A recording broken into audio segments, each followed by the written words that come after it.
A Navy SEAL returning home on emergency leave finds his elderly mother locked in a basement, shivering in freezing water, while her puppy whimpers beside her. She's been there for 3 days.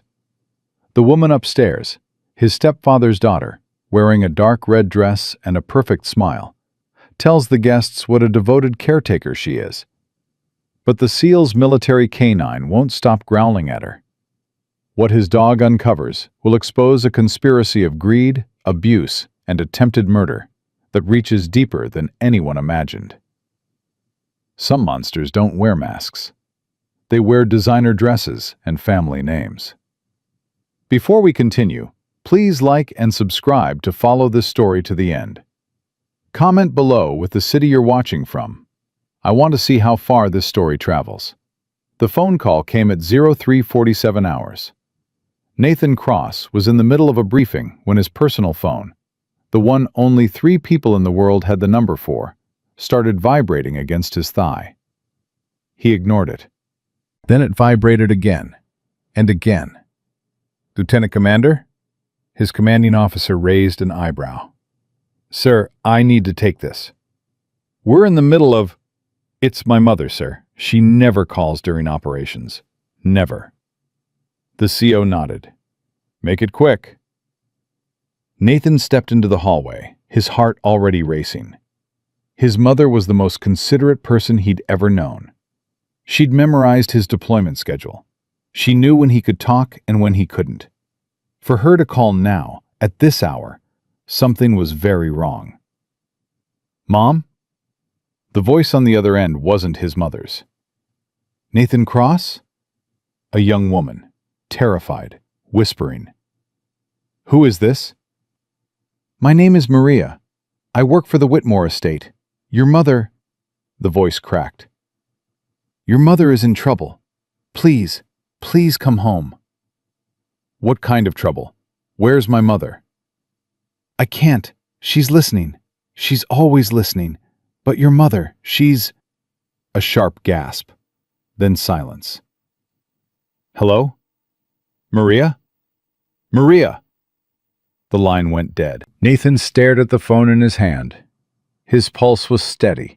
Years of combat training had taught him to control his body's responses. But his mind was spinning. His mother had married Richard Whitmore 4 years ago. A good man. Wealthy, yes, but kind. He'd made Eleanor happy after decades of struggling alone. Nathan had met Richard's daughter, Victoria, only twice. Both times, something about her had felt wrong. The way she smiled without her eyes moving. The way she touched his mother's arm with too much pressure disguised as affection. He'd dismissed his instincts, told himself he was being paranoid, that not everyone was an enemy. Now he wasn't so sure. "Titan." He whistled once, sharp and short. The German shepherd appeared at his side immediately, ears forward, body alert. "We're going home." The dog's tail wagged once. Ready. Nathan found his CO. "Sir, I need emergency leave. Family crisis."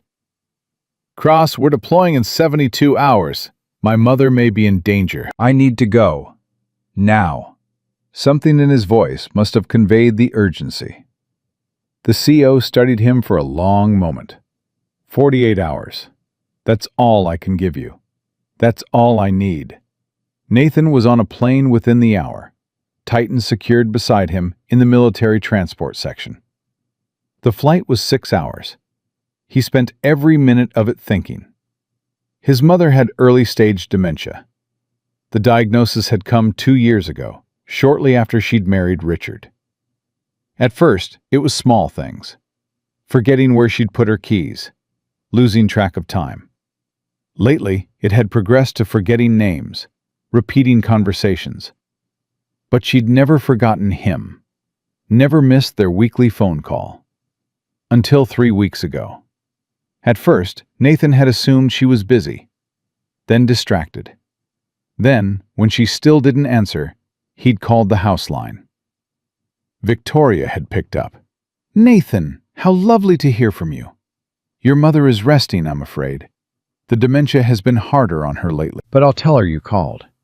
Can you put her on, just for a minute? She's really not up to it. Doctor's orders. She needs her rest. But I promise I'll have her call you back. She never did. Nathan had called every day for a week. Every time, Victoria had an excuse. Eleanor was sleeping. Eleanor was at an appointment.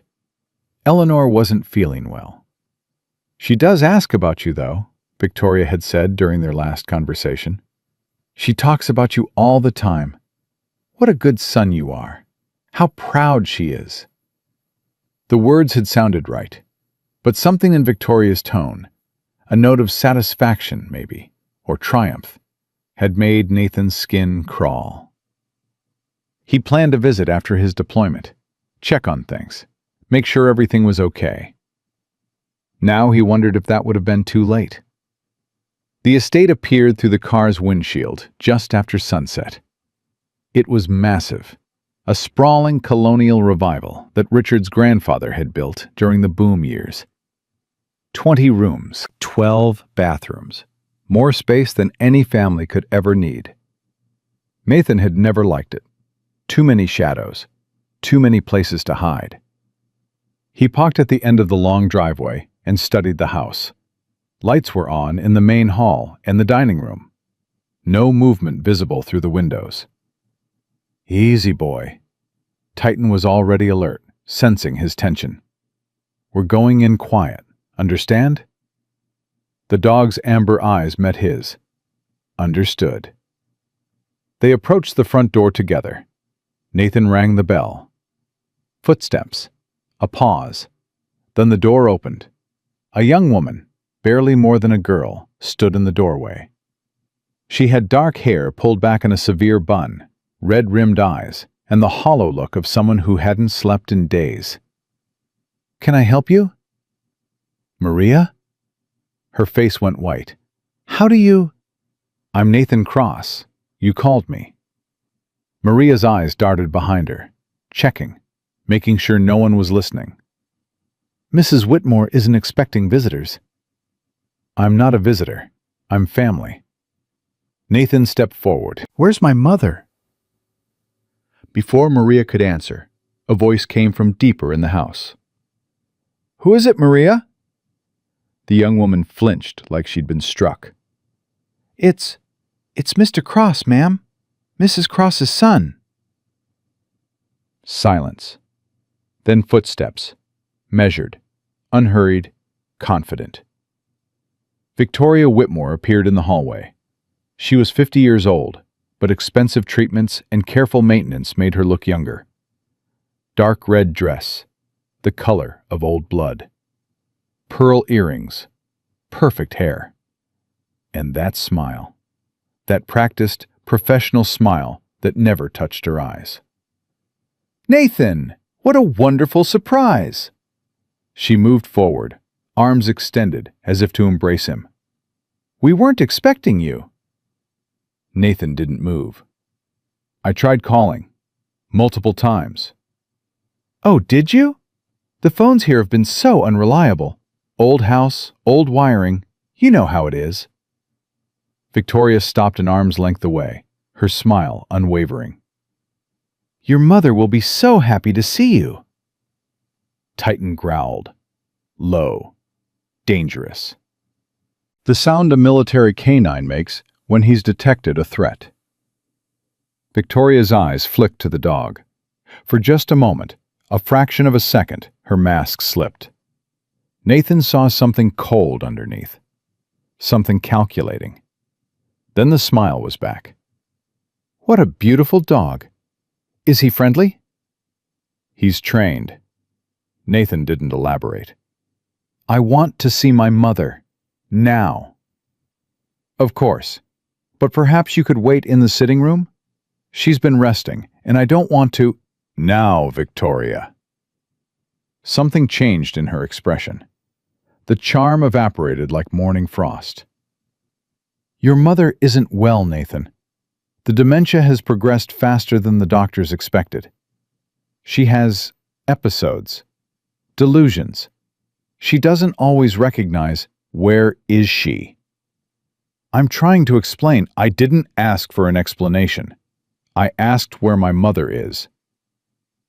They stared at each other.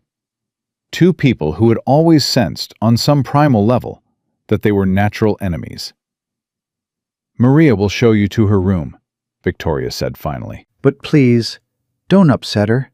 She's very fragile right now. Maria led Nathan up the main staircase toward the west wing where the family bedrooms were located. She walked quickly, nervously, checking behind them every few steps. Maria, Nathan kept his voice low. What's going on? I can't. She's everywhere. She has cameras, listening devices. If she finds out I called you, she won't find out. Just tell me what's happening to my mother. Maria stopped walking. Tears were streaming down her face. She's not in her room. What?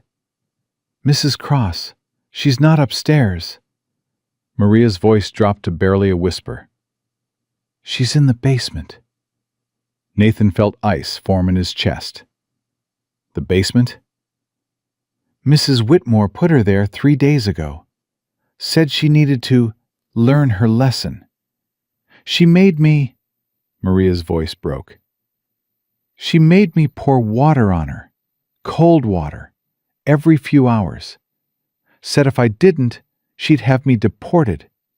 She said no one would believe me, that I was nobody. Nathan's vision went red at the edges, his hands curled into fists. Take me there. If Mrs. Whitmore sees, I don't care what Victoria sees. Take me to my mother. Maria led him back downstairs, through the kitchen, to a heavy wooden door Nathan had never noticed before. It had a lock on the outside. A lock on the outside. He broke it with one powerful kick. The stairs descended into darkness. The smell hit him first. Mold, urine, the sharp tang of fear. Then he heard it. A voice, weak, trembling. Hello? Is someone there? Please, please, I'm so cold. Mom! Nathan took the stairs 3 at a time. Mom, I'm here!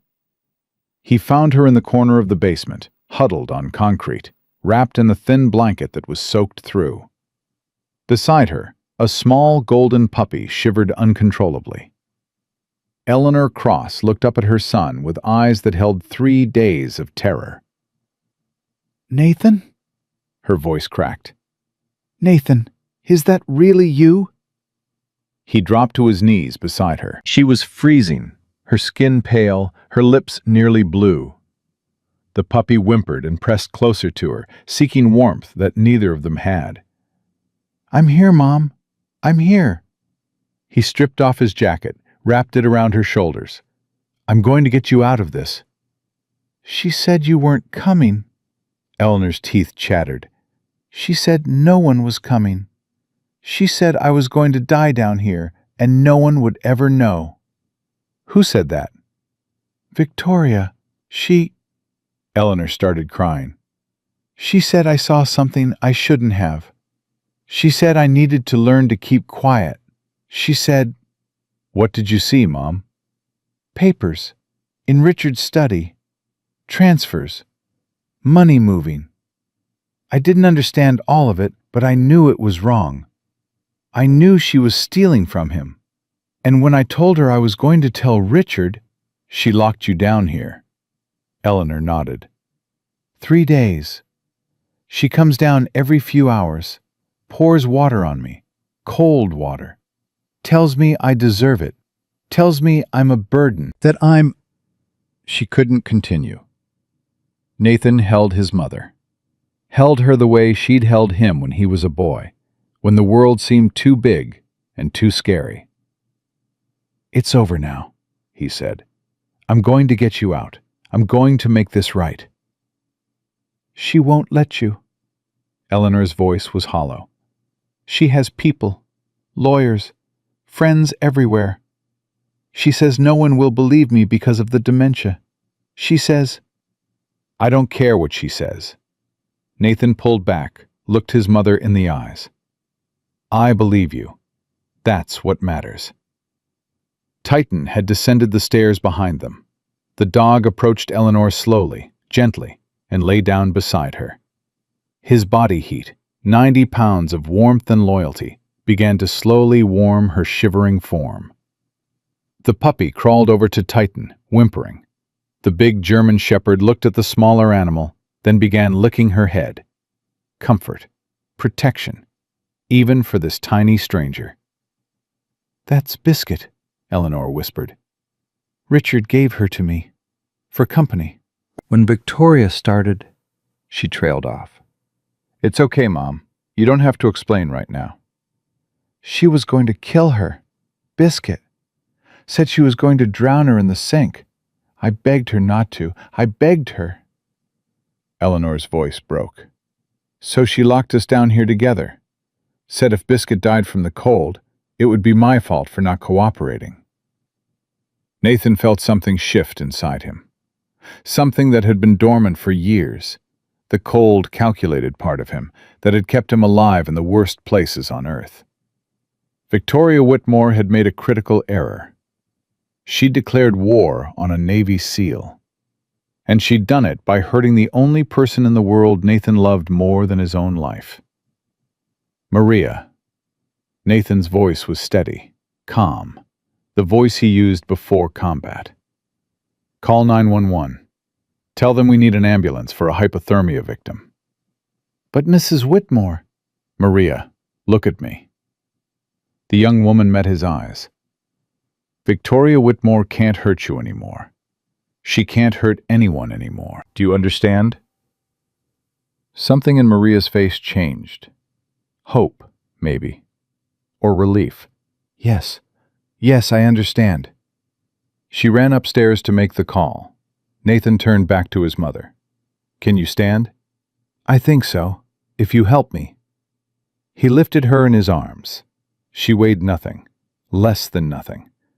3 days without proper food, without warmth, without hope, had stripped her down to bones and will. Hold on to me. "I'm not letting go," she whispered. "Not ever again." Nathan carried his mother up the stairs. Titan followed, the puppy Biscuit tucked carefully in his massive jaws, gentle as a mother with her young. They emerged into the kitchen. Victoria was waiting. She stood in the doorway, blocking the exit. Her arms were crossed. Her face was calm. But her eyes were the eyes of a predator who'd just realized she'd been cornered. What do you think you're doing? I'm taking my mother to a hospital. She's confused. She wandered into the basement on her own. "The door must have. The lock was on the outside, Victoria. For her own safety. She's been wandering at night, getting into places she shouldn't be. I was trying to protect her. By pouring water on her? By leaving her to freeze?" Victoria's smile didn't waver. "I don't know what she told you, but you have to understand. She has dementia. She makes things up. She imagines abuse where there is none. The doctors have documented this pattern of 3 days. Nathan's voice was ice. She was down there for 3 days, without food, without proper shelter, with buckets of water being poured on her in 40-degree temperatures. That's not confusion. That's not imagination. That's attempted murder. Be careful, Nathan." Victoria's voice dropped to something dangerous. "Those are serious accusations. The kind that can ruin careers, security clearances, futures. Is that a threat? It's reality. You're a military man. You understand how the world works, how power works." She took a step closer. I have friends in Washington, lawyers who have never lost a case. And your mother, with all due respect, is an elderly woman with documented cognitive decline. Who do you think people will believe? Nathan looked at her, at the woman who had tortured his mother for money, who had smiled and lied while an innocent woman froze in the dock. I think they'll believe the evidence. What evidence? Maria? Victoria laughed. An illegal immigrant who'll be deported the moment she opens her mouth? Your mother's delusions? There's nothing connecting me to Victoria. Nathan's voice was quiet, almost gentle. You're standing in front of a Navy SEAL who specializes in gathering intelligence in hostile environments. My dog can detect fear hormones from 50 feet away. And you've just confessed, on camera. He nodded toward the ceiling, where a small red light blinked in the corner, to knowing exactly what happened in that basement. Victoria's face went white. Your own security system, Nathan continued. The one you used to monitor Maria. The one you forgot to turn off before this conversation. For the first time since he'd arrived, Victoria looked afraid. That's not admissible. That's going to be up to a jury to decide. Sirens in the distance, getting closer. This isn't over, Victoria hissed. Yes, Nathan said, carrying his mother toward the door. It is. He paused at the threshold, looked back at the woman in the dark red dress. My mother is the kindest person I've ever known. She raised me alone after my father died. She worked 2 jobs so I could have a future. She has never, not once in her entire life, hurt another human being. His voice hardened. You locked her in a basement and tried to break her. You failed.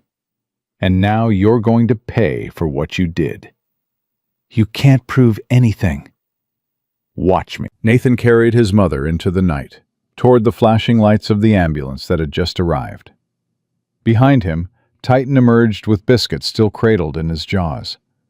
Behind them both, Victoria Whitmore stood frozen in the doorway, watching her carefully constructed world begin to crumble. The paramedics took over immediately. Severe hypothermia, the lead medic reported. Core temperature is dangerously low. We need to transport her now. I'm coming with her. Sir, the dog. The dog is a certified service animal. He comes too. Nathan wasn't asking. The medic looked at Titan, at the small puppy he was still protecting, at the Navy uniform Nathan was wearing. Yes, sir.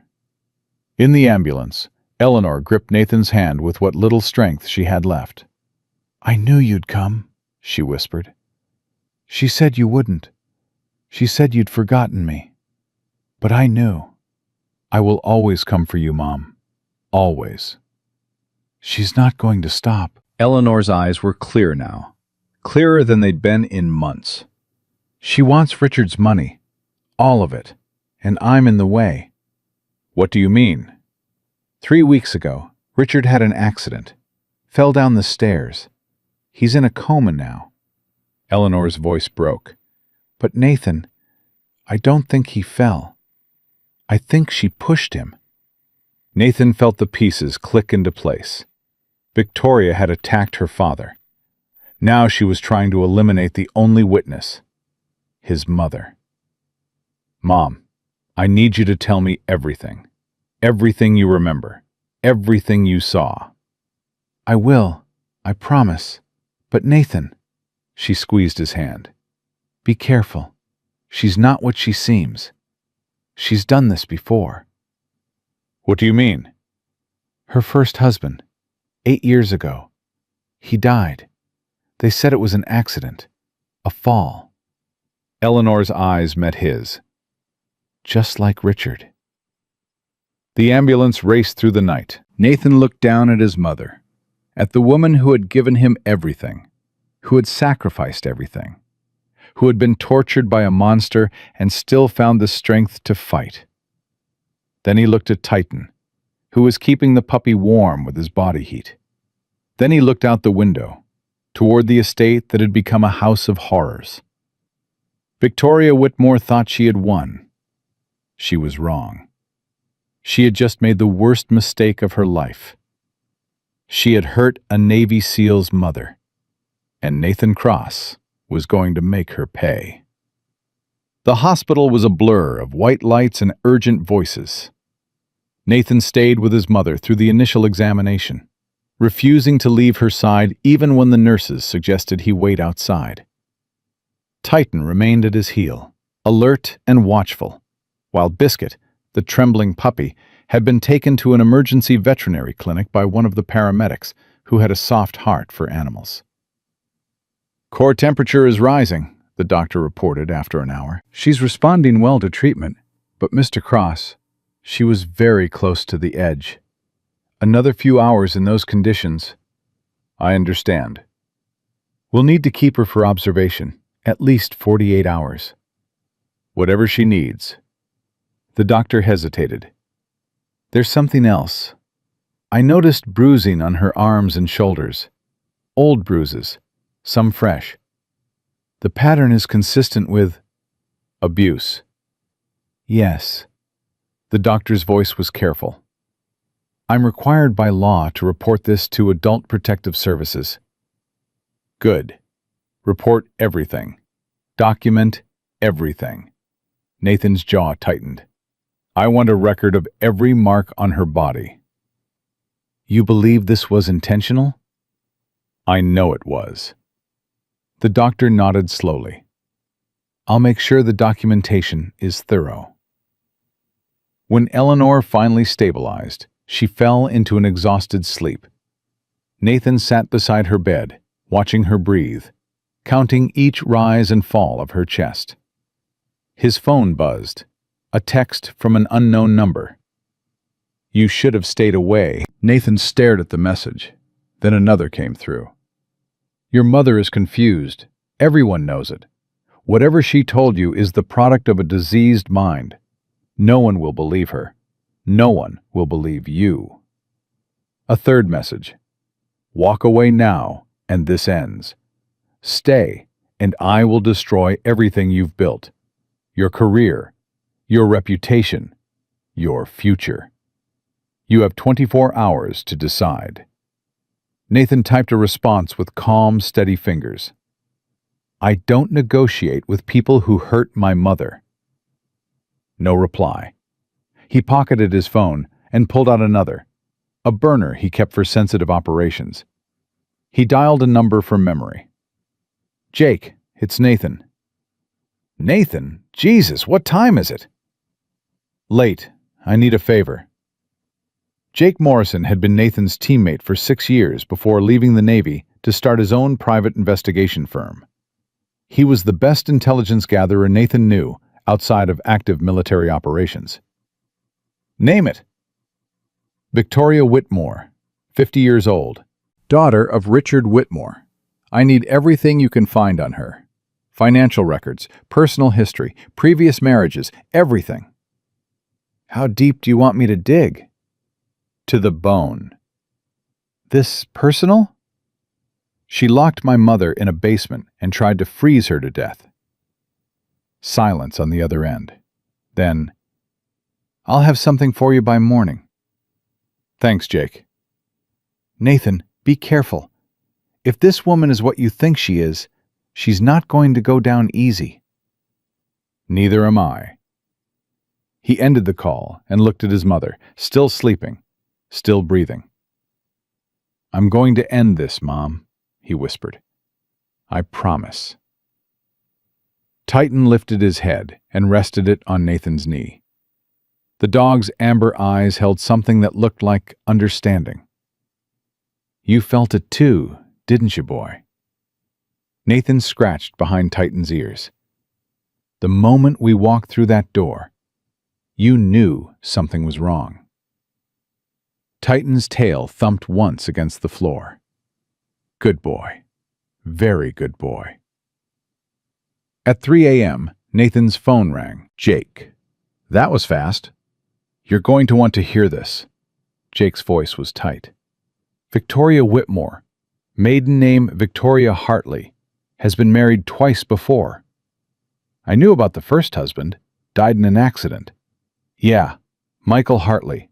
Fell down the stairs in their home, 8 years ago." Jake paused. "But here's the thing.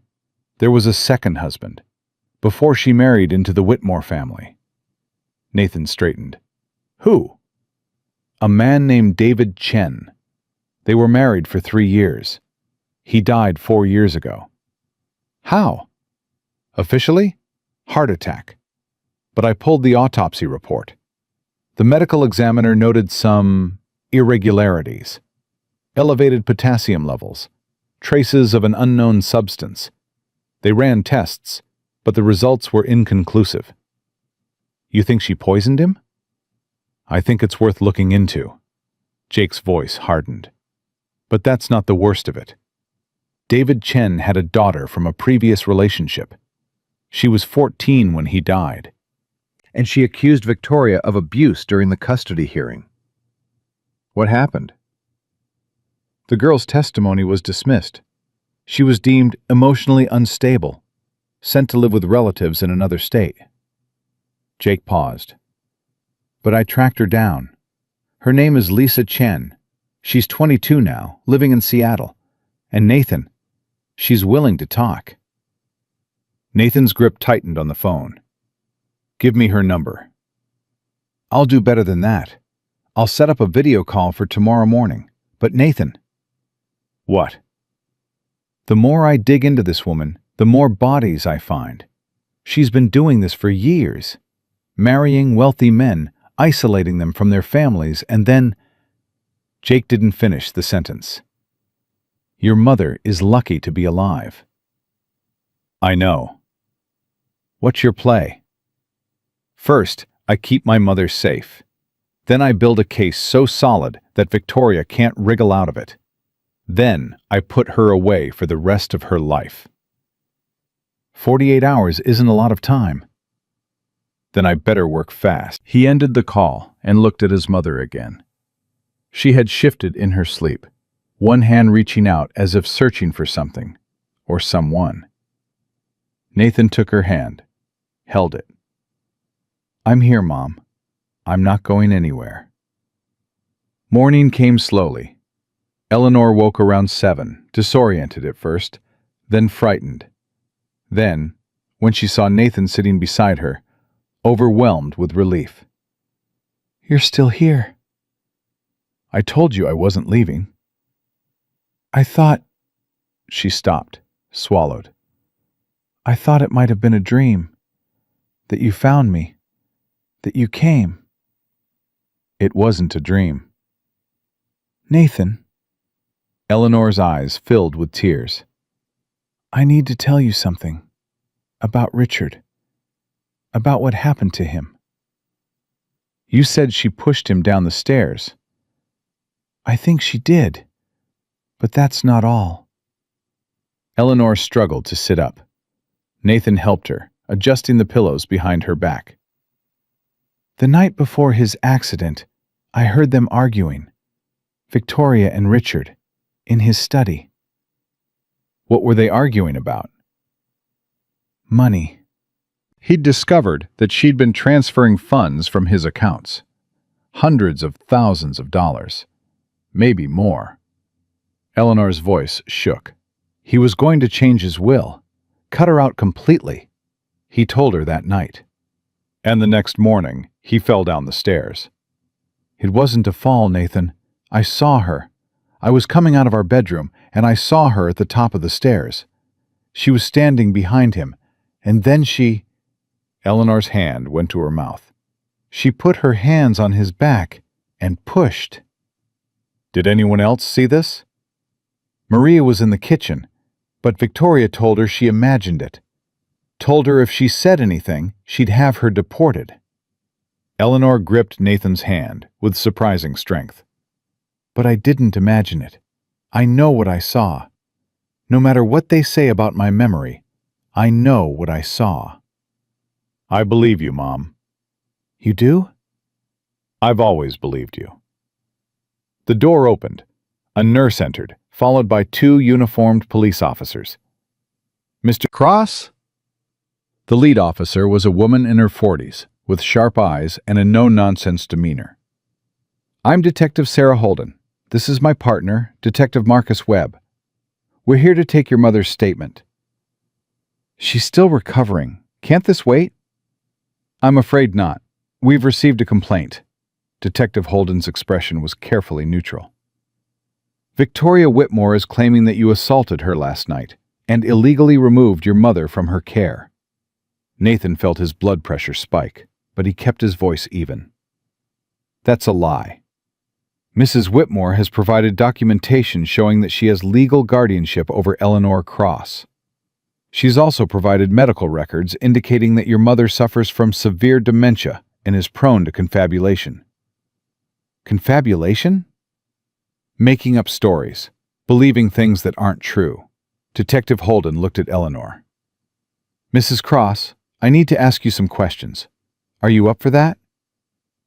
Yes.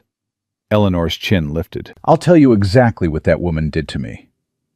For the next 30 minutes, Eleanor described everything.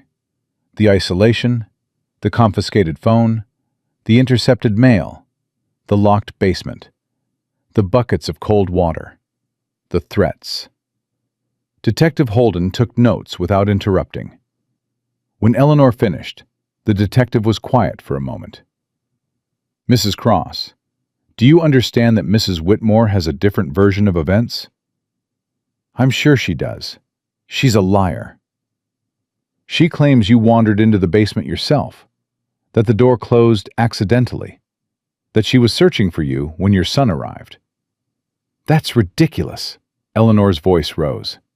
There's a lock on the outside of that door. How could I lock myself in from the inside? She says the lock was installed recently, for safety reasons, to prevent intruders. The only intruder in that house is Victoria herself. Eleanor was shaking now, with anger, with frustration, with the impossibility of being disbelieved. She tortured me. She tried to kill her own father. And you're standing here telling me her version of events? Mom, Nathan put a hand on her shoulder. It's okay. Calm down. It's not okay. She's going to get away with it, Nathan. She always gets away with it. Detective Webb spoke for the first time. Mrs. Cross mentioned that Victoria may have harmed Richard Whitmore. Do you have evidence of that? My mother witnessed Victoria push Richard down the stairs. A woman with documented dementia witnessed a fall from 3 weeks ago? Detective Webb's tone was skeptical. That's not exactly solid evidence. Then let me give you some solid evidence. Nathan pulled out his phone. Last night, Victoria confessed, on her own security camera footage, to knowing my mother was locked in the basement. She also threatened me with her connections when I tried to remove my mother from the property. Detective Holden's expression sharpened. You have video of this? The estate has a comprehensive security system. Victoria uses it to monitor the staff. Last night, she forgot to turn it off before we had our conversation. We'll need to subpoena that footage. You won't have to. I copied it before I left the house. Nathan handed over a USB drive. Every camera, every recording, including footage from the basement. Detective Webb took the drive, his skepticism fading slightly. Why didn't you mention this earlier? I wanted to see how far Victoria's lies would go first. Detective Holden studied Nathan for a long moment. Mr. Cross, what exactly do you do in the Navy? I'm a SEAL detective. I gather intelligence and eliminate threats. Nathan met her gaze steadily. Victoria Whitmore is a threat, and I have 48 hours to eliminate her before I deploy. So if you'll excuse me, I have work to do. We'll need you to stay available. I'll be available, but I'm not going to sit here waiting while that woman plans her next move. Nathan stood. My mother stays under police protection until Victoria is in custody. That's not a request. Detective Holden looked like she wanted to argue. Then she nodded. I'll arrange it. Thank you. Nathan bent down and kissed his mother's forehead. I'll be back soon.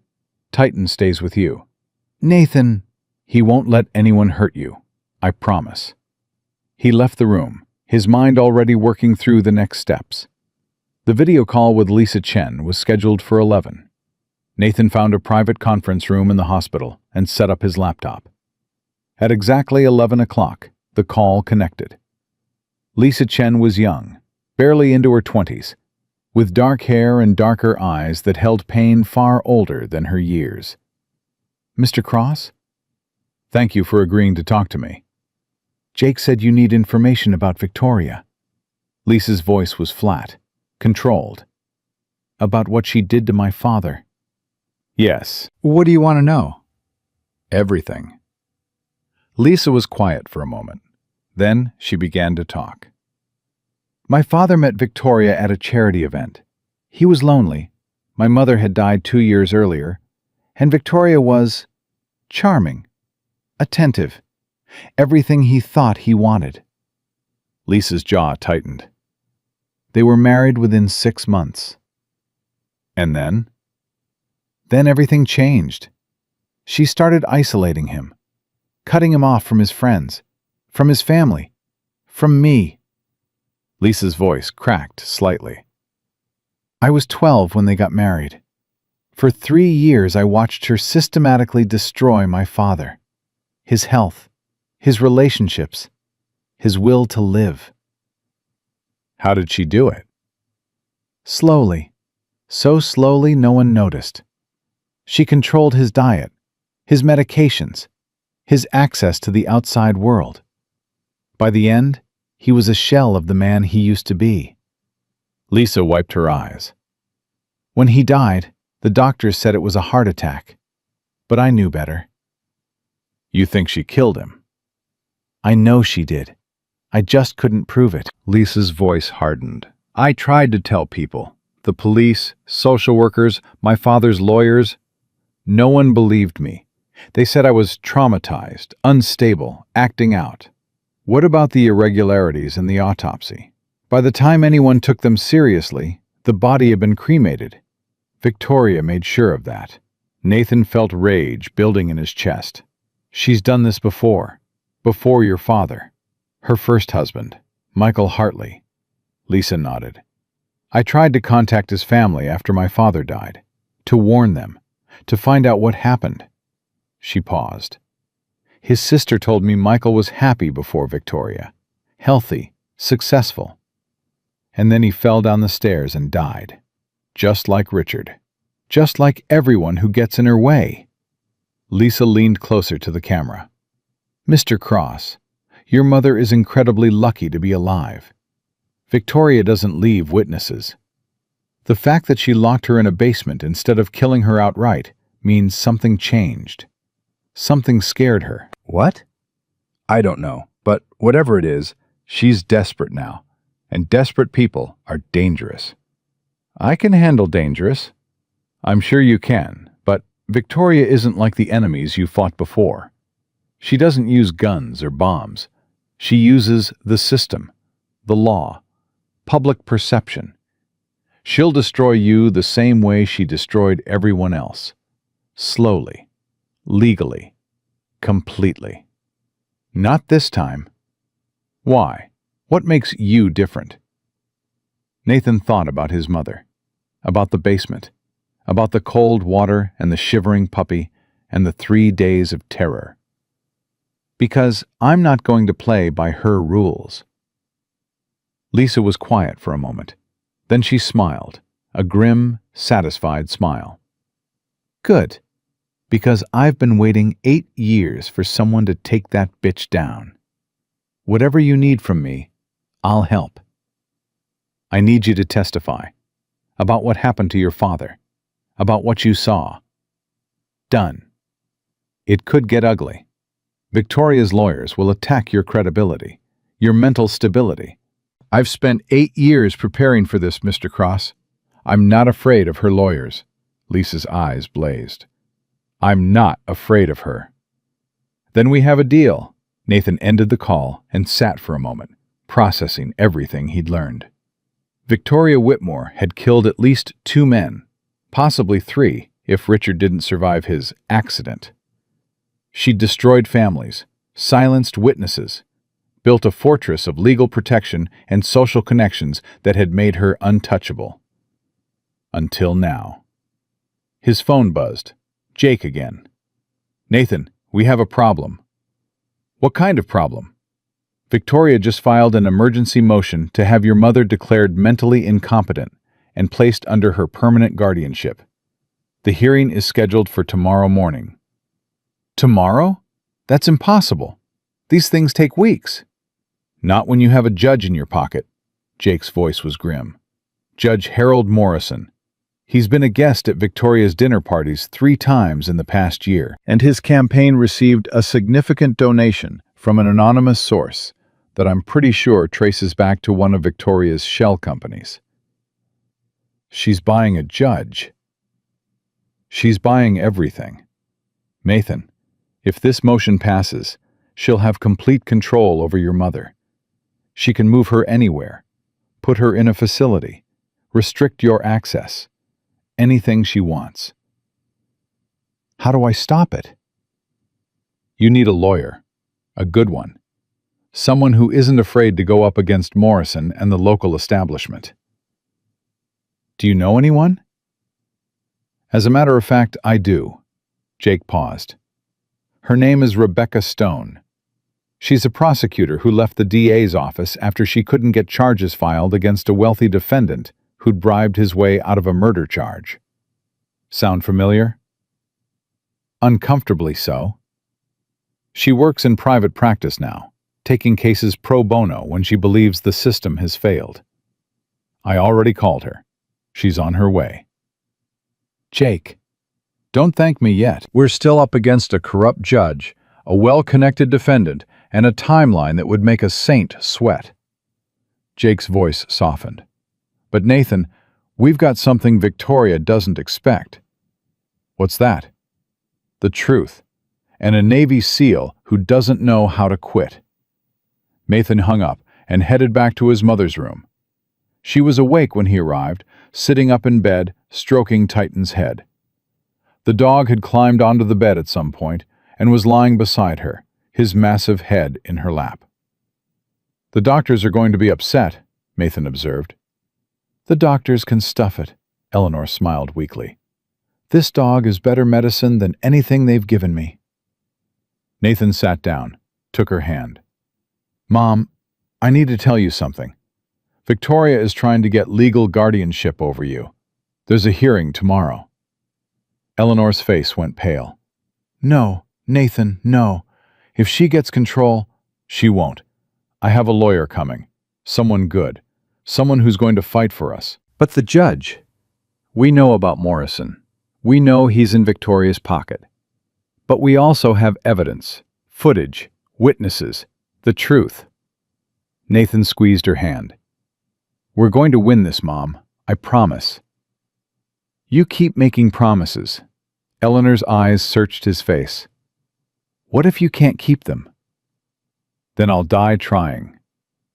Nathan. Mom, listen to me. He leaned closer. For 3 years, you raised me alone. You worked 2 jobs. You went without so I could have more. You believed in me when no one else did. His voice roughened. Now it's my turn. I'm not going to let you down. Not now, not ever. Eleanor was crying now, silent tears streaming down her weathered cheeks. I'm so proud of you, she whispered. Every day, so proud. Save the pride for after we win. Nathan kissed her hand. Right now, I need you to rest. Tomorrow is going to be a fight. I've never been afraid of a fight. I know. That's where I get it from. Titan's tail thumped against the bed. Even the dog seemed to understand the gravity of what was coming. Tomorrow, they would face Victoria in court. Tomorrow, the truth would either set them free or be buried forever. Nathan looked out the window at the darkening sky. Somewhere out there, Victoria Whitmore was planning her next move, calling in favors, preparing her lies. But she had no idea what was coming for her. A Navy SEAL who had survived the worst the world could throw at him. A military canine who could sense danger before it arrived. And a mother whose love was stronger than any enemy. Victoria had started this war. Nathan was going to finish it. Rebecca Stone arrived at the hospital at 6 in the morning, carrying a briefcase stuffed with documents and a determination that matched Nathan's own. She was younger than he'd expected, mid-30s, with sharp features and sharper eyes. Her handshake was firm, her gaze direct. "Lieutenant Commander Cross, Jake told me what we're up against, and you still came." "I've spent 5 years watching people like Victoria Whitmore buy their way out of justice. She's not getting away with it this time." Rebecca set down her briefcase. "Now, tell me everything." Nathan told her. The phone call from Maria, the basement, the frozen water, the security footage, Lisa Chen's testimony, the connection to 2 previous deaths. Rebecca listened without interrupting, taking notes on a yellow legal pad. When he finished, she sat back and exhaled slowly. "You've got a strong case for criminal charges, but that's not what we're fighting today." "I know. The guardianship hearing is a civil matter. Different burden of proof, different rules." Rebecca's expression was serious. "Victoria's lawyers are going to argue that your mother is a danger to herself, that she's incapable of making decisions, that she needs someone to protect her." "From what? From me?" "From herself. From wandering into basements and getting locked in. From the delusions that come with dementia." Rebecca paused. "Their argument isn't going to be that Victoria is good. It's going to be that your mother is too broken to know the difference." "That's insane." "That's the legal system, and Judge Morrison is already predisposed to believe it." Rebecca pulled out a folder. "Here's what we have working for us. The security footage showing Victoria's confession, the medical evidence of abuse, Maria's testimony, Lisa Chen's willingness to testify about patterns of behavior. Is it enough? Against a neutral judge? Absolutely. Against Morrison." Rebecca's jaw tightened. "I'm going to need you to do something you might not like." "What?" "I need your mother to testify, in person, on the stand." Nathan's stomach clenched. "She's barely recovered. The doctors can clear her for a brief appearance. I've already checked." Rebecca met his eyes. "Nathan, the entire case against her rests on the assumption that she's too confused to tell the truth. The best way to disprove that is to let her speak for herself." "And if she gets confused? If the dementia—" "Then we deal with it. But I've spent an hour with your mother this morning. She's sharp. She's angry. And she remembers exactly what Victoria did to her." Rebecca leaned forward. "Trust her. Trust what you raised her to be." Nathan was quiet for a long moment. Then he nodded. "Fine. But if they push too hard, I'll shut it down. I promise." The courtroom was packed. Nathan hadn't expected that. He'd assumed guardianship hearings were quiet, procedural affairs. But Victoria had turned this into a spectacle. Local news cameras waited outside. Society matrons from Victoria's charity circles filled the gallery. Several people Nathan recognized from the Whitmore estate, staff, friends, allies, sat in rows behind the petitioner's table. Victoria herself was seated at the front, dressed in a conservative navy suit, her expression the picture of wounded concern. When she saw Nathan enter, her eyes flickered with something cold. Then the mask was back. "All rise for the Honorable Judge Harold Morrison." The judge took his seat. He was in his 60s, with silver hair and a face that suggested he'd never questioned authority in his life. "We're here to consider the emergency petition filed by Victoria Whitmore for guardianship over Eleanor Cross." Morrison's voice was bored, procedural. "Ms. Whitmore, you may present your case." Victoria's lawyer, a sleek man in an expensive suit named Charles Dennison, rose smoothly. "Your Honor, my client is here because she cares deeply for her stepmother's well-being. Eleanor Cross suffers from progressive dementia. She has become increasingly unstable, prone to wandering, prone to delusions. Just 3 days ago, She wandered into a locked basement and became trapped, unable to call for help. Objection! Rebecca was on her feet. There's no evidence that Mrs. Cross wandered anywhere. The lock on that basement door was on the outside. Miss Stone, Morrison's tone was dismissive. This isn't the trial. Please save your objections for cross-examination. Rebecca sat down, her expression controlled, but furious. Dennison continued. Mrs. Whitmore discovered Eleanor missing and immediately launched a search. She was in the process of contacting emergency services when Lieutenant Commander Cross arrived and removed Eleanor from the premises without authorization. Without authorization? Nathan muttered under his breath. She's my mother. Easy, Rebecca whispered. Your turn is coming. Mrs. Whitmore is the only family member available to provide the continuous care that Eleanor requires. She has experience in elder care. She has resources, and most importantly, she has Eleanor's best interests at heart. Unlike her biological son, Morrison added dryly, who has been absent for years. Nathan's hands curled into fists under the table. Ms. Stone, Morrison looked down his nose. Your response? Rebecca stood. Your Honor, the petitioner's characterization of events is not only inaccurate, it's dangerous. Eleanor Cross was not trapped in that basement. She was locked in by Victoria Whitmore and subjected to systematic abuse over a period of 3 days. Murmurs rippled through the gallery. That's a serious accusation, Morrison said. I have evidence to support it. Rebecca held up a USB drive. This contains security footage from the Whitmore estate. It clearly shows Victoria Whitmore admitting to knowledge of Eleanor's confinement. It also contains footage from the basement itself, showing Eleanor being subjected to repeated dousing with cold water. Your Honor, this footage was obtained illegally, Dennison interjected. My client's security system was hacked. The footage was copied from a security panel in the kitchen of the Whitmore estate, Rebecca countered. Lieutenant Commander Cross had legitimate access to the property as a family member. There was no hacking. The chain of custody is documented thoroughly. I have timestamps, authentication reports, and a sworn affidavit from a digital forensics expert. Morrison's expression flickered. He clearly hadn't expected this.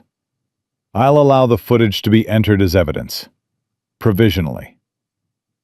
The footage played on a screen positioned to be visible to the entire courtroom. Nathan watched Victoria's face as the basement images appeared. The frozen water on the concrete floor. His mother huddled in the corner. The puppy shivering beside her. Victoria's expression didn't change. Not a flicker of remorse.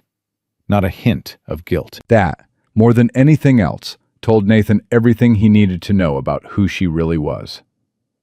Then came the conversation from the kitchen. Nathan's confrontation with Victoria. Her calm admission that she knew Eleanor was in the basement. Her threats. Her cold dismissal of the abuse. Your mother is very ill, Nathan. She needs professional care. I have friends, lawyers, connections that reach higher than you can imagine. When the footage ended, the courtroom was silent. Your Honor, Rebecca said, I would like to call Eleanor Cross to the stand. Objection! Dennison shot to his feet. Mrs. Cross has been diagnosed with dementia. Her testimony cannot be considered reliable. Mrs. Cross's treating physician has cleared her to testify.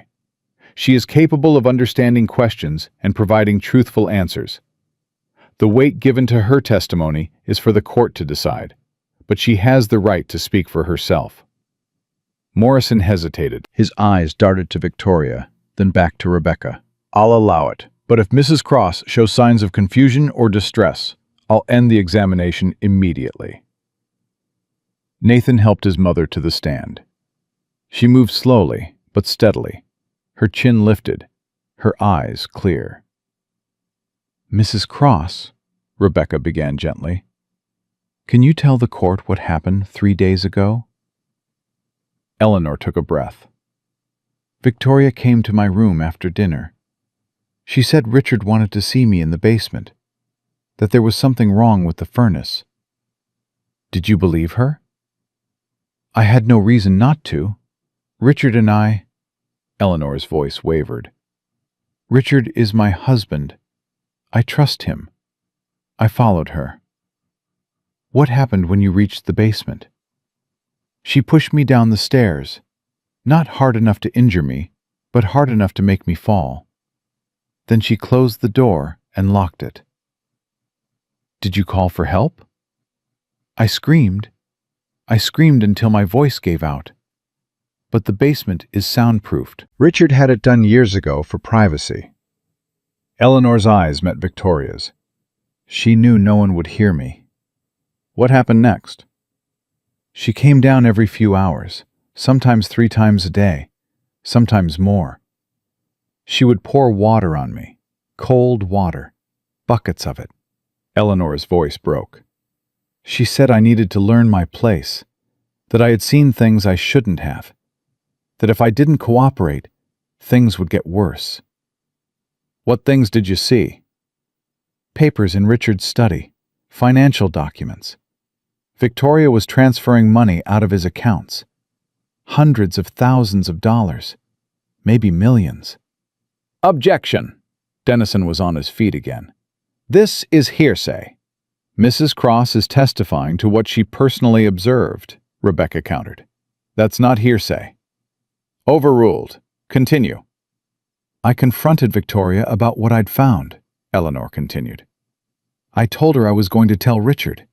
That's when— She stopped, swallowed. That's when Richard had his accident. What do you mean? The next morning, Richard fell down the stairs. Victoria said she found him at the bottom, that he must have tripped. Eleanor's voice steadied. But I saw her. I was coming out of our bedroom, and I saw her standing behind him at the top of the stairs. She put her hands on his back, and she pushed. The courtroom erupted. Morrison banged his gavel. Order! Order in this court! Victoria was on her feet, her mask finally cracking. She's lying! She's demented! She's making things up! Ms. Whitmore, sit down! Morrison shouted. I saw what I saw, Eleanor said, her voice rising above the chaos. No matter what anyone says about my memory, I saw her push my husband. This is outrageous. Dennison was struggling to restore order at his table. Your Honor, this testimony is the product of a diseased mind. I have documentation that supports Mrs. Cross's allegations. Rebecca's voice cut through the noise. Richard Whitmore's medical records show injuries inconsistent with a simple fall. The angle of impact, the severity of the trauma.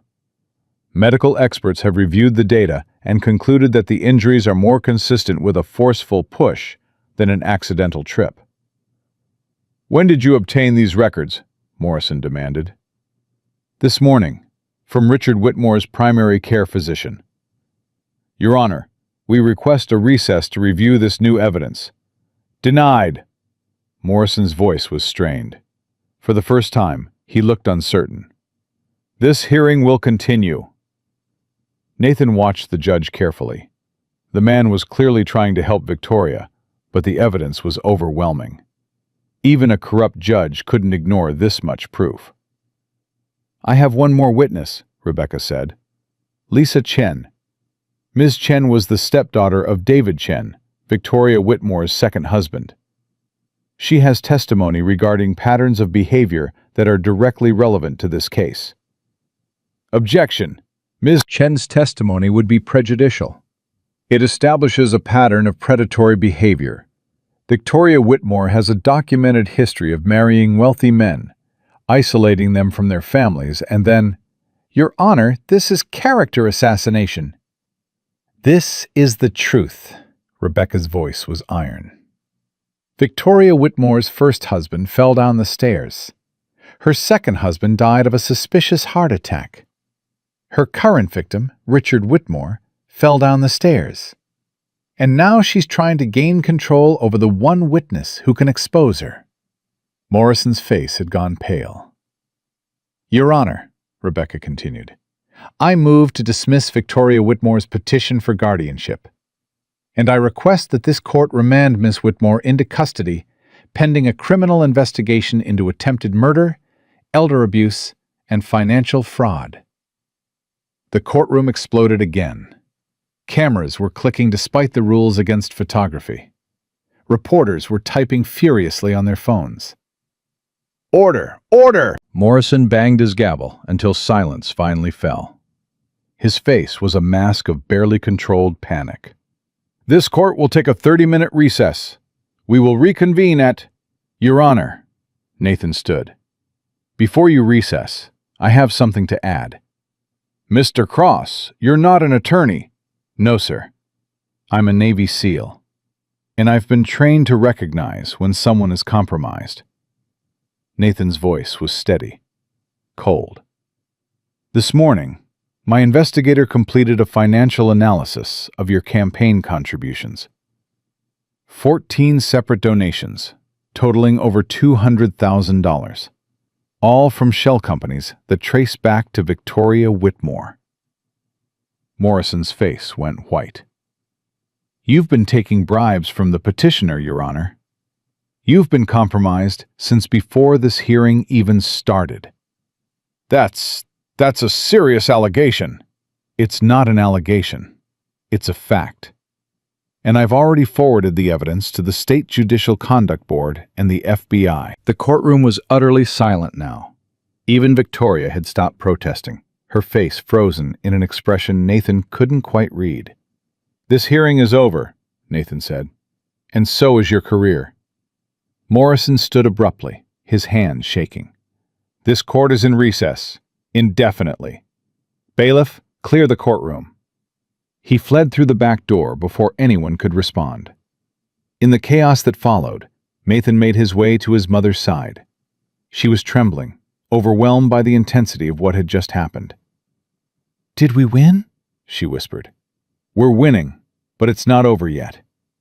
Rebecca appeared at his elbow. "The petition is dead. Without a judge to hear it, Victoria can't get guardianship.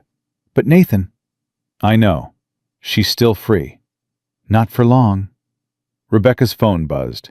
She glanced at it, and her expression shifted. "That's the DA's office. They want to talk about criminal charges." "Good." "But there's something else." Rebecca pulled him aside, lowering her voice. "The hospital just called. Richard Whitmore is awake." Nathan felt something shift in his chest. "Awake?" "He came out of the coma about an hour ago. He's asking for Eleanor." "Does Victoria know?" "Not yet." Nathan looked across the courtroom to where Victoria stood surrounded by her lawyers, her face a mask of fury and fear. "Then we need to get to the hospital before she does." They moved fast. Nathan got his mother into a car while Rebecca ran interference with the remaining reporters. Titan jumped into the back seat, immediately pressing against Eleanor's side. "Where are we going?" Eleanor asked. "To see Richard." Eleanor's hand flew to her mouth. "He's awake? He's really awake?" "He's asking for you, Mom."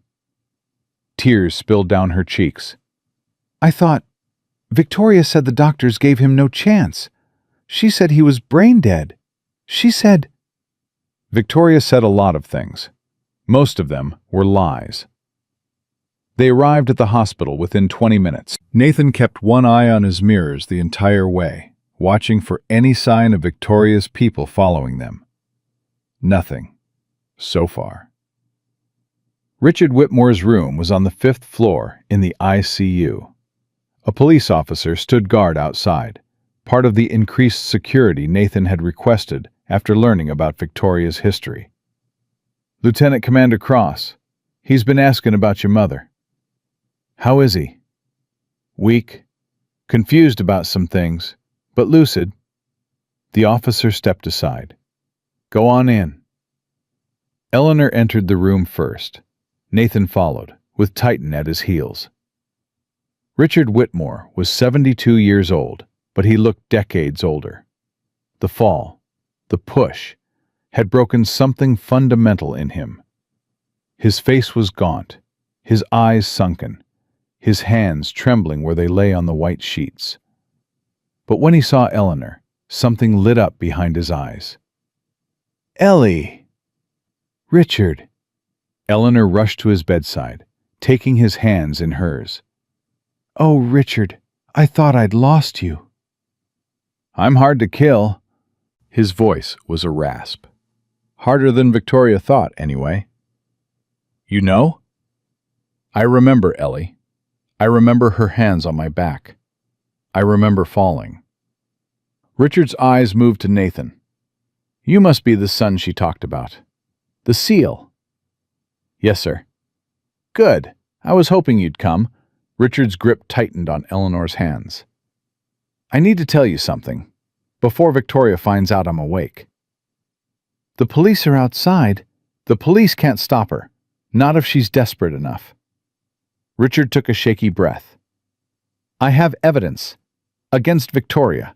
Financial records, communications, everything I discovered before she—" He touched the back of his head, wincing. "I hid it. In the house. In a safe she doesn't know about." "Where?" "My study. Behind the family portrait. There's a panel." Richard's eyes were desperate now. "You need to get it before she does. If she destroys those records, she'll get away with everything." "Not just what she did to me and Ellie." Richard's voice dropped. "There are records about her other husbands, too. I found them when I started suspecting her. I documented everything." Nathan's pulse quickened. "You have proof of the other deaths?" "Enough to reopen the investigations. Enough to put her away forever." Richard's face contorted with pain, physical and emotional. "I should have gone to the police sooner. But I couldn't believe. She was my daughter, Nathan. My own daughter. I kept telling myself there had to be another explanation. There wasn't. No, there wasn't." Richard's tears fell silently. "She's a monster, and I helped create her." Eleanor stroked his hair. "You didn't create this, Richard. Some people are just broken, evil. I don't know what she is anymore." Richard looked at Nathan. "Get those records. Stop her, whatever it takes." "I will." Nathan turned to leave, but Richard's voice stopped him. "Nathan, one more thing." "Yes?" "Your mother.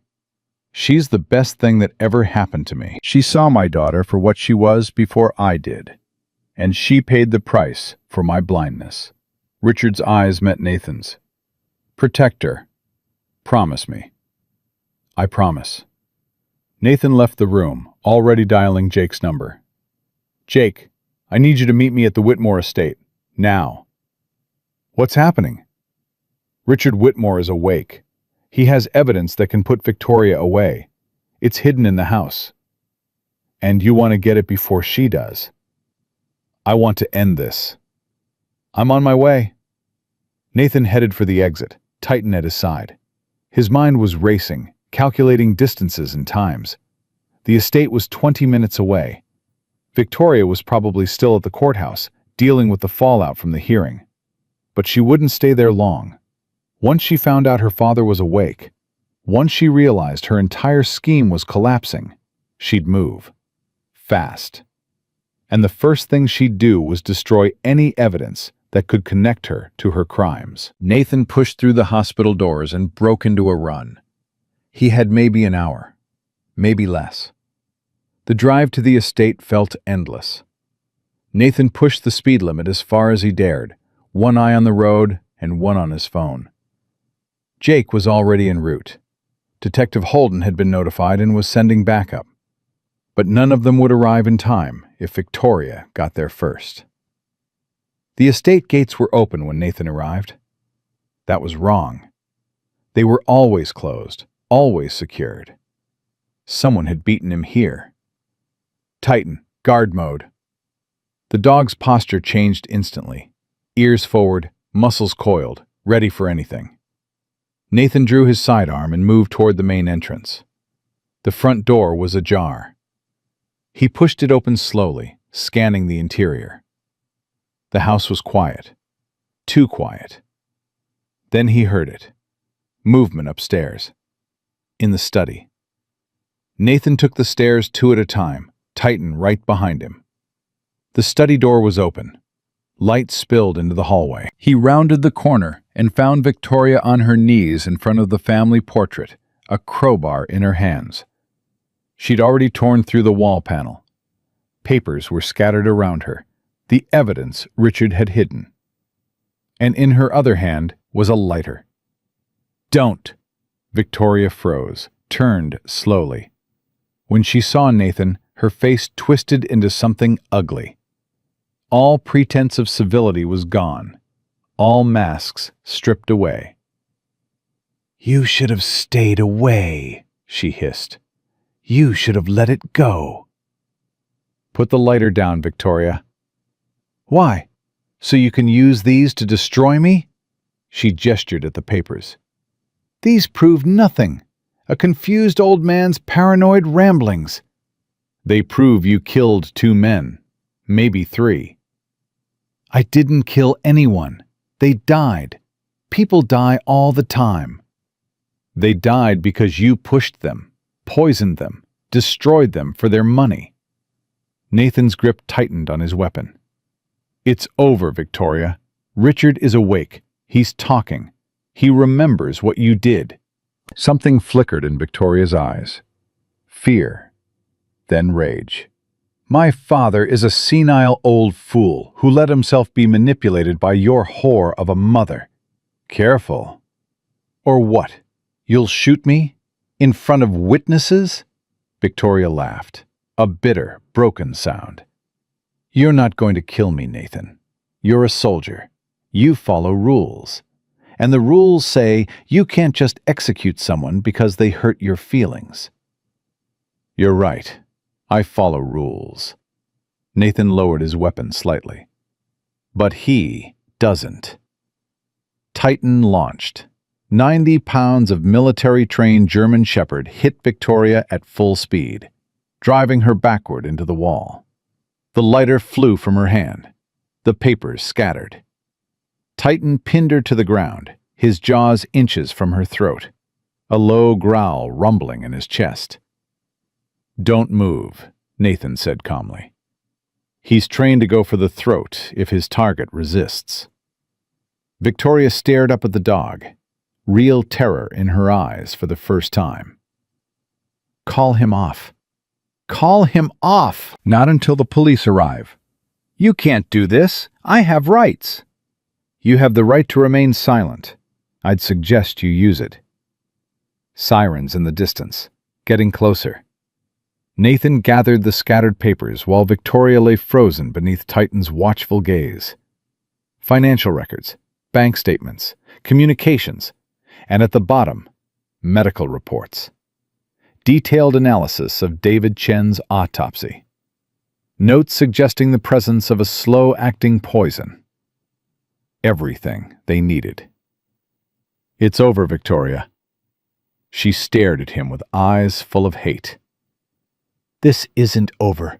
My lawyers will—" "Your lawyers are about to become very expensive and very ineffective." Nathan crouched down, meeting her gaze at eye level. "You locked my mother in a basement. You poured cold water on her until she nearly froze to death. You tried to kill a puppy." His voice dropped to a whisper. "Did you really think I was going to let you get away with that?" Victoria didn't answer. She didn't have to. The police arrived 3 minutes later. They found Victoria Whitmore pinned to the floor by a German Shepherd, surrounded by evidence of 3 murders and years of financial fraud. Detective Holden took charge of the scene, collecting evidence, directing officers. "Nathan," she approached him as Victoria was being led away in handcuffs. "We've got enough here to charge her with multiple counts of murder, attempted murder, elder abuse, and fraud. She's not getting out of this." "Good." "Your mother, how is she?" "She's with Richard. They're going to be okay." Holden nodded slowly. "You did good work here. Unconventional, but good." "I had help." Titan sat at Nathan's feet, tongue lolling, looking extremely pleased with himself. Yeah, Holden almost smiled. I noticed. Nathan watched as Victoria was placed in the back of a police car.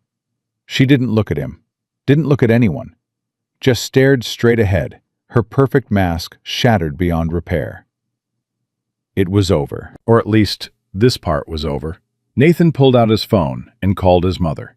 "Mom, it's done. She's been arrested." Eleanor's voice was thick with tears. "Really? It's really over?"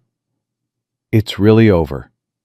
"Oh, Nathan, I don't know what to say." "You don't have to say anything. Just rest. I'll be there soon." "Nathan?"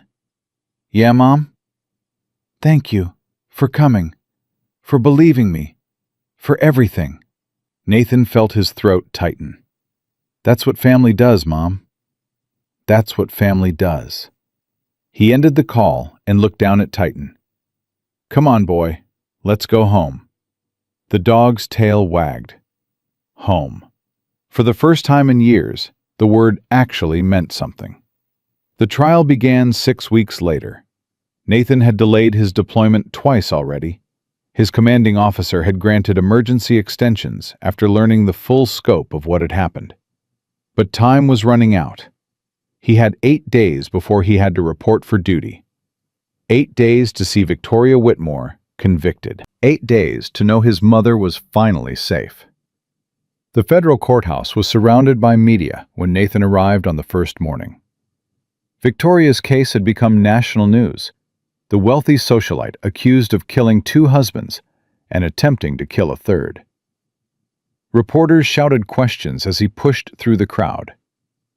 "Lieutenant Commander Cross, how do you feel about facing your stepfather's daughter in court?" No comment. "Is it true your mother suffered permanent psychological damage from her captivity?" No comment. "What about reports that Victoria Whitmore is planning an insanity defense?" Nathan stopped, turned slowly. Victoria Whitmore is not insane. She's calculated. She's methodical. And she's been getting away with murder for over a decade. His voice was ice. That ends today. He pushed through the doors before anyone could ask another question. Inside, the courtroom was packed. Nathan found his seat behind the prosecution's table, next to Rebecca Stone. His mother sat on his other side, pale but composed. "How are you feeling, Mom?" "Terrified." Eleanor's hand found his. "But I'm not running. Not anymore." "You don't have to do this. Your written testimony is already on record." "I want to do this." Eleanor's chin lifted. "I want her to look me in the eyes while I tell the world what she did." The bailiff's voice cut through the murmur of conversation. "All rise for the Honorable Judge Patricia Hernandez." Unlike Morrison, Judge Hernandez had no connections to Victoria Whitmore. She'd been brought in from another district specifically because of the corruption allegations. Her reputation was impeccable, fair, thorough, and absolutely immune to outside influence. Victoria sat at the defense table, dressed in a conservative gray suit that made her look smaller, more vulnerable. Her lawyer, a new one, since Dennison had withdrawn from the case after the bribery scandal, was a woman named Catherine Mills, known for taking high-profile cases and winning them through technical arguments. "The people versus Victoria Ann Whitmore," Judge Hernandez announced. "The defendant is charged with 2 counts of murder in the first degree, 1 count of attempted murder, 1 count of elder abuse, and multiple counts of financial fraud. How does the defendant plead?" Victoria rose. Her voice was steady, but Nathan could see the tension in her shoulders. "Not guilty, Your Honor." "Very well. Mr. Prosecutor, your opening statement." District Attorney Robert Chen, no relation to Lisa Chen, stood and faced the jury. "Ladies and gentlemen, this case is about one thing: greed. Victoria Whitmore married 3 wealthy men. All 3 suffered devastating injuries or death. All three incidents were initially ruled accidents, and all three resulted in significant financial gain for the defendant. He walked slowly along the jury box. Michael Hartley fell down the stairs, dead at 42. Victoria inherited his entire estate. David Chen, heart attack at 51. Victoria collected his life insurance. Richard Whitmore pushed down the stairs in his own home, currently recovering from traumatic brain injury while his daughter tried to have him declared incompetent so she could control his assets. Chen paused, letting the pattern sink in. The defense will tell you these were coincidences, that Victoria Whitmore is simply an unlucky woman who happened to lose multiple husbands to tragic accidents. But the evidence will show otherwise. It will show that Victoria Whitmore is a serial predator who targeted vulnerable men, isolated them from their families, and then eliminated them when they became inconvenient. He turned to look directly at Victoria, and when Eleanor Cross, her stepmother, discovered what she was doing, Victoria locked her in a basement and tortured her for 3 days. Poured cold water on her, told her no one was coming, told her she was going to die. The jury members shifted uncomfortably. Victoria Whitmore is not a victim of circumstance. She is a cold-blooded killer who has been hiding behind wealth and social connections for over a decade. Today, that ends. Today, justice finally catches up with her. Chen sat down. Catherine Mills rose for the defense. Ladies and gentlemen, my client is innocent, and I'm going to prove it. She moved with confidence, but Nathan noticed a slight tension in her movements. She knew the evidence was overwhelming. Her only hope was to create doubt. The prosecution wants you to believe in a vast conspiracy. A woman who married multiple times, lost multiple husbands, and somehow got away with murder for years. But let me ask you something. If Victoria Whitmore is the criminal mastermind the prosecution claims, why is she here today? Mills gestured toward her client. The answer is simple. Because she's not a criminal mastermind. She's a woman who has suffered terrible losses and is now being scapegoated by a family that never accepted her. Eleanor Cross has dementia. Her testimony is unreliable. Richard Whitmore suffered a traumatic brain injury that has affected his memory and judgment. And the so-called evidence from David Chen's case is purely circumstantial. She shook her head sadly. Victoria Whitmore did not kill anyone. She did not abuse anyone. And the prosecution's case is built on assumptions, speculation, and the word of people who have every reason to lie. Nathan's hands curled into fists. The defense will show that Victoria cared deeply for her father and stepmother, that she was trying to help Eleanor, not hurt her, and that the so-called imprisonment in the basement was actually a tragic accident that has been twisted into something sinister by people with their own agendas. Mills returned to her seat. You may call your first witness, Judge Hernandez said. The people call Maria Santos. Maria walked to the witness stand, with her head held high. She'd changed in the weeks since the rescue, gained weight, gained confidence. The terrified girl Nathan had met at the door of the Whitmore estate was gone. In her place was a young woman who had found her voice. Miss Santos, can you describe your employment at the Whitmore estate? I was hired as a housekeeper 2 years ago. Mrs. Whitmore, Victoria, handled all the hiring. What were your duties? Cleaning, cooking, whatever Mrs. Whitmore told me to do.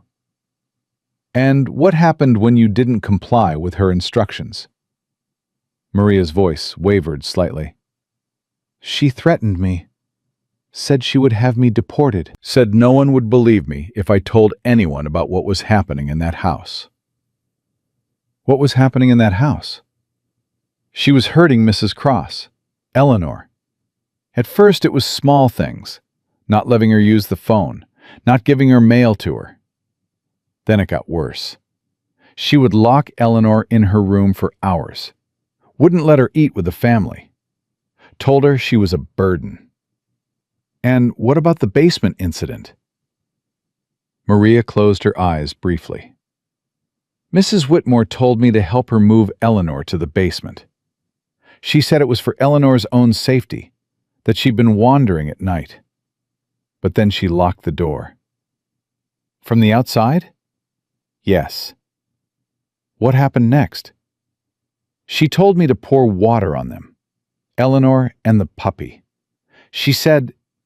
Maria's voice cracked. She said if I didn't do it, she would have me arrested, have me deported, make sure I never saw my family again. So you did what she asked? I didn't have a choice.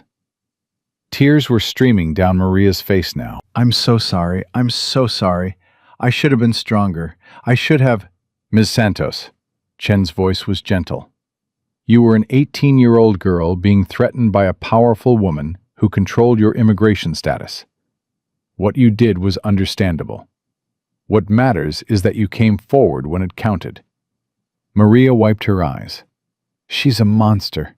I watched her treat Eleanor like garbage, watched her cut her off from everyone who loved her. And when Eleanor found out about the money, when she threatened to tell Mr. Whitmore, Maria's voice hardened. Victoria said she would make sure Eleanor never told anyone anything ever again. Objection! Mills was on her feet. Hearsay!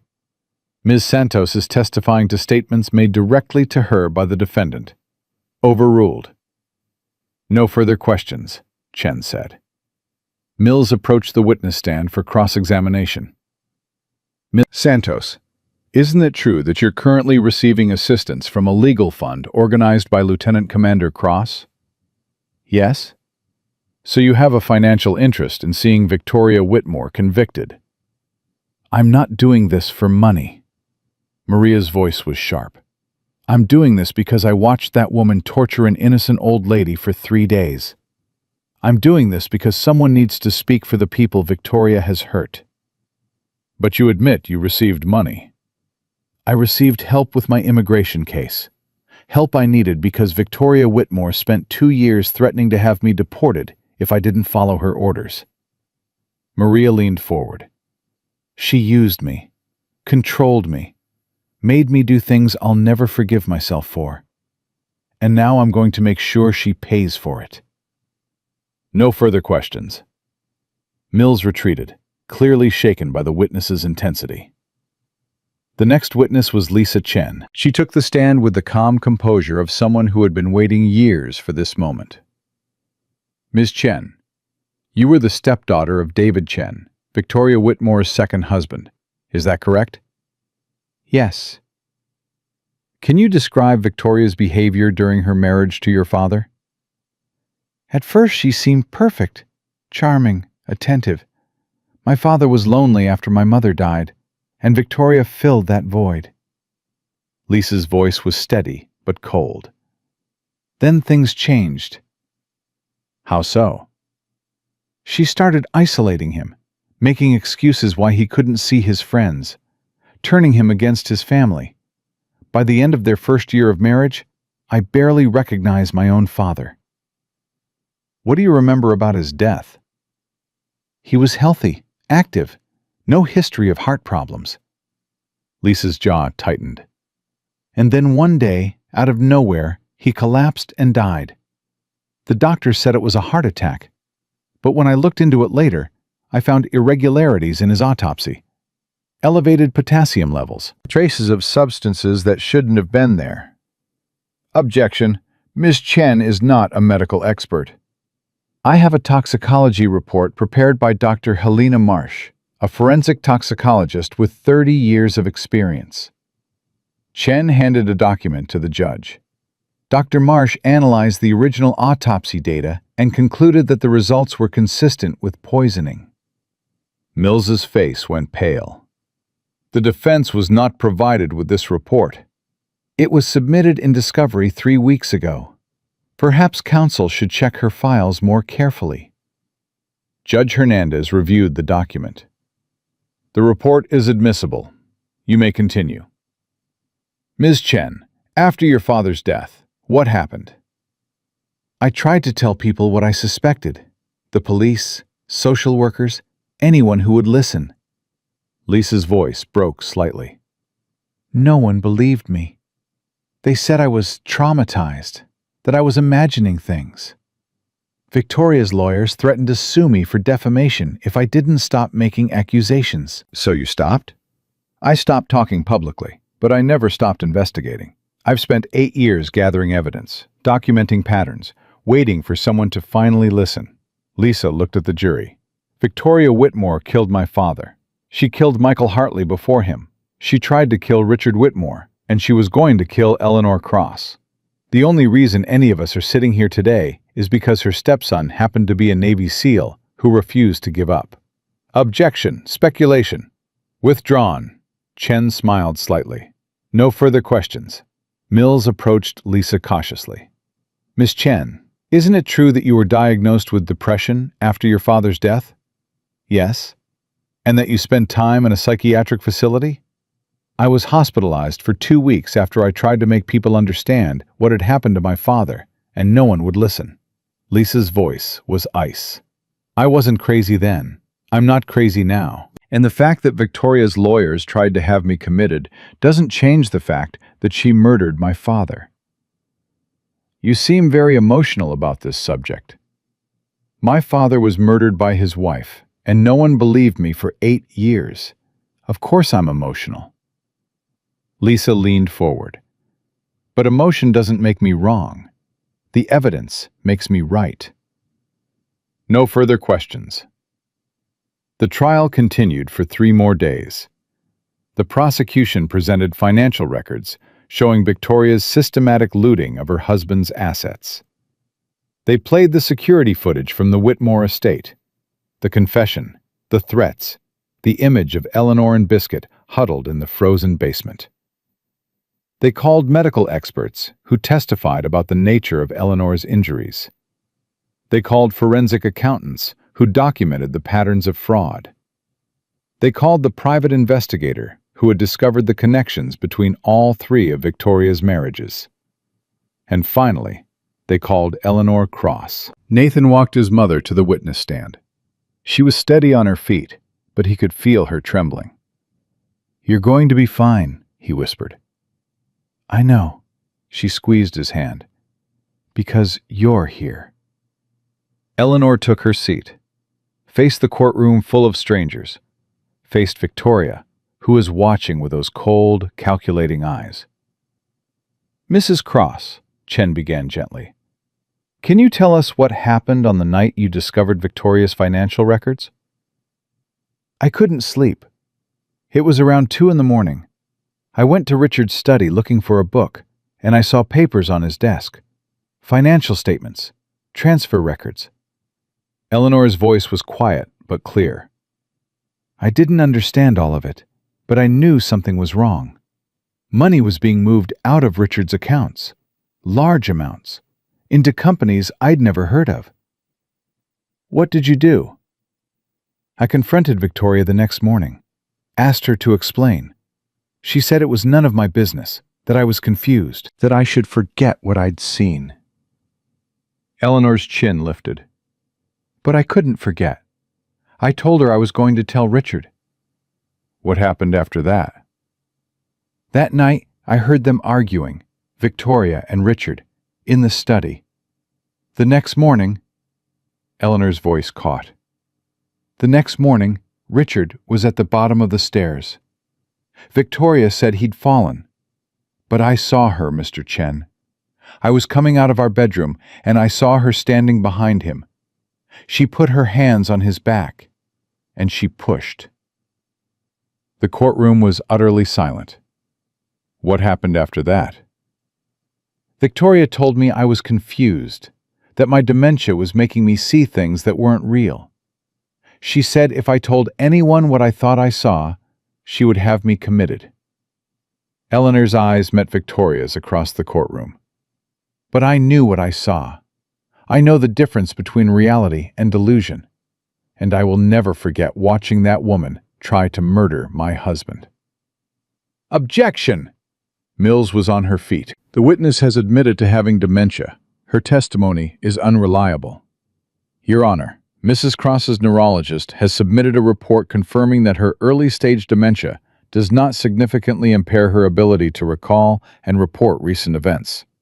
The defense has had access to this report for weeks. Overruled. Mrs. Cross, Chen continued. Can you describe what Victoria did after Richard's accident? She locked me in the basement, told me I needed to think about what I'd done. She made Maria pour water on me, cold water, over and over. Eleanor's voice shook, but didn't break.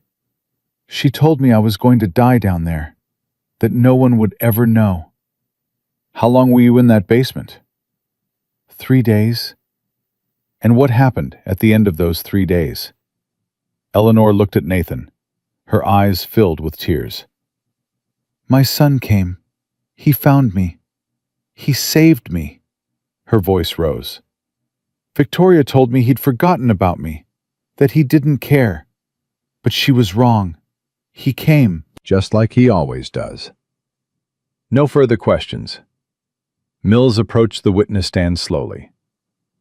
Mrs. Cross, you've admitted you have dementia. Early-stage dementia, yes. And dementia can cause confusion, false memories? It can, but that's not what happened here. How can you be sure? You just testified that you saw something that happened weeks ago. How do you know your memory is accurate? Eleanor was quiet for a moment. Then she spoke, her voice steady and clear. Because I am not stupid, Ms. Mills. I am not confused.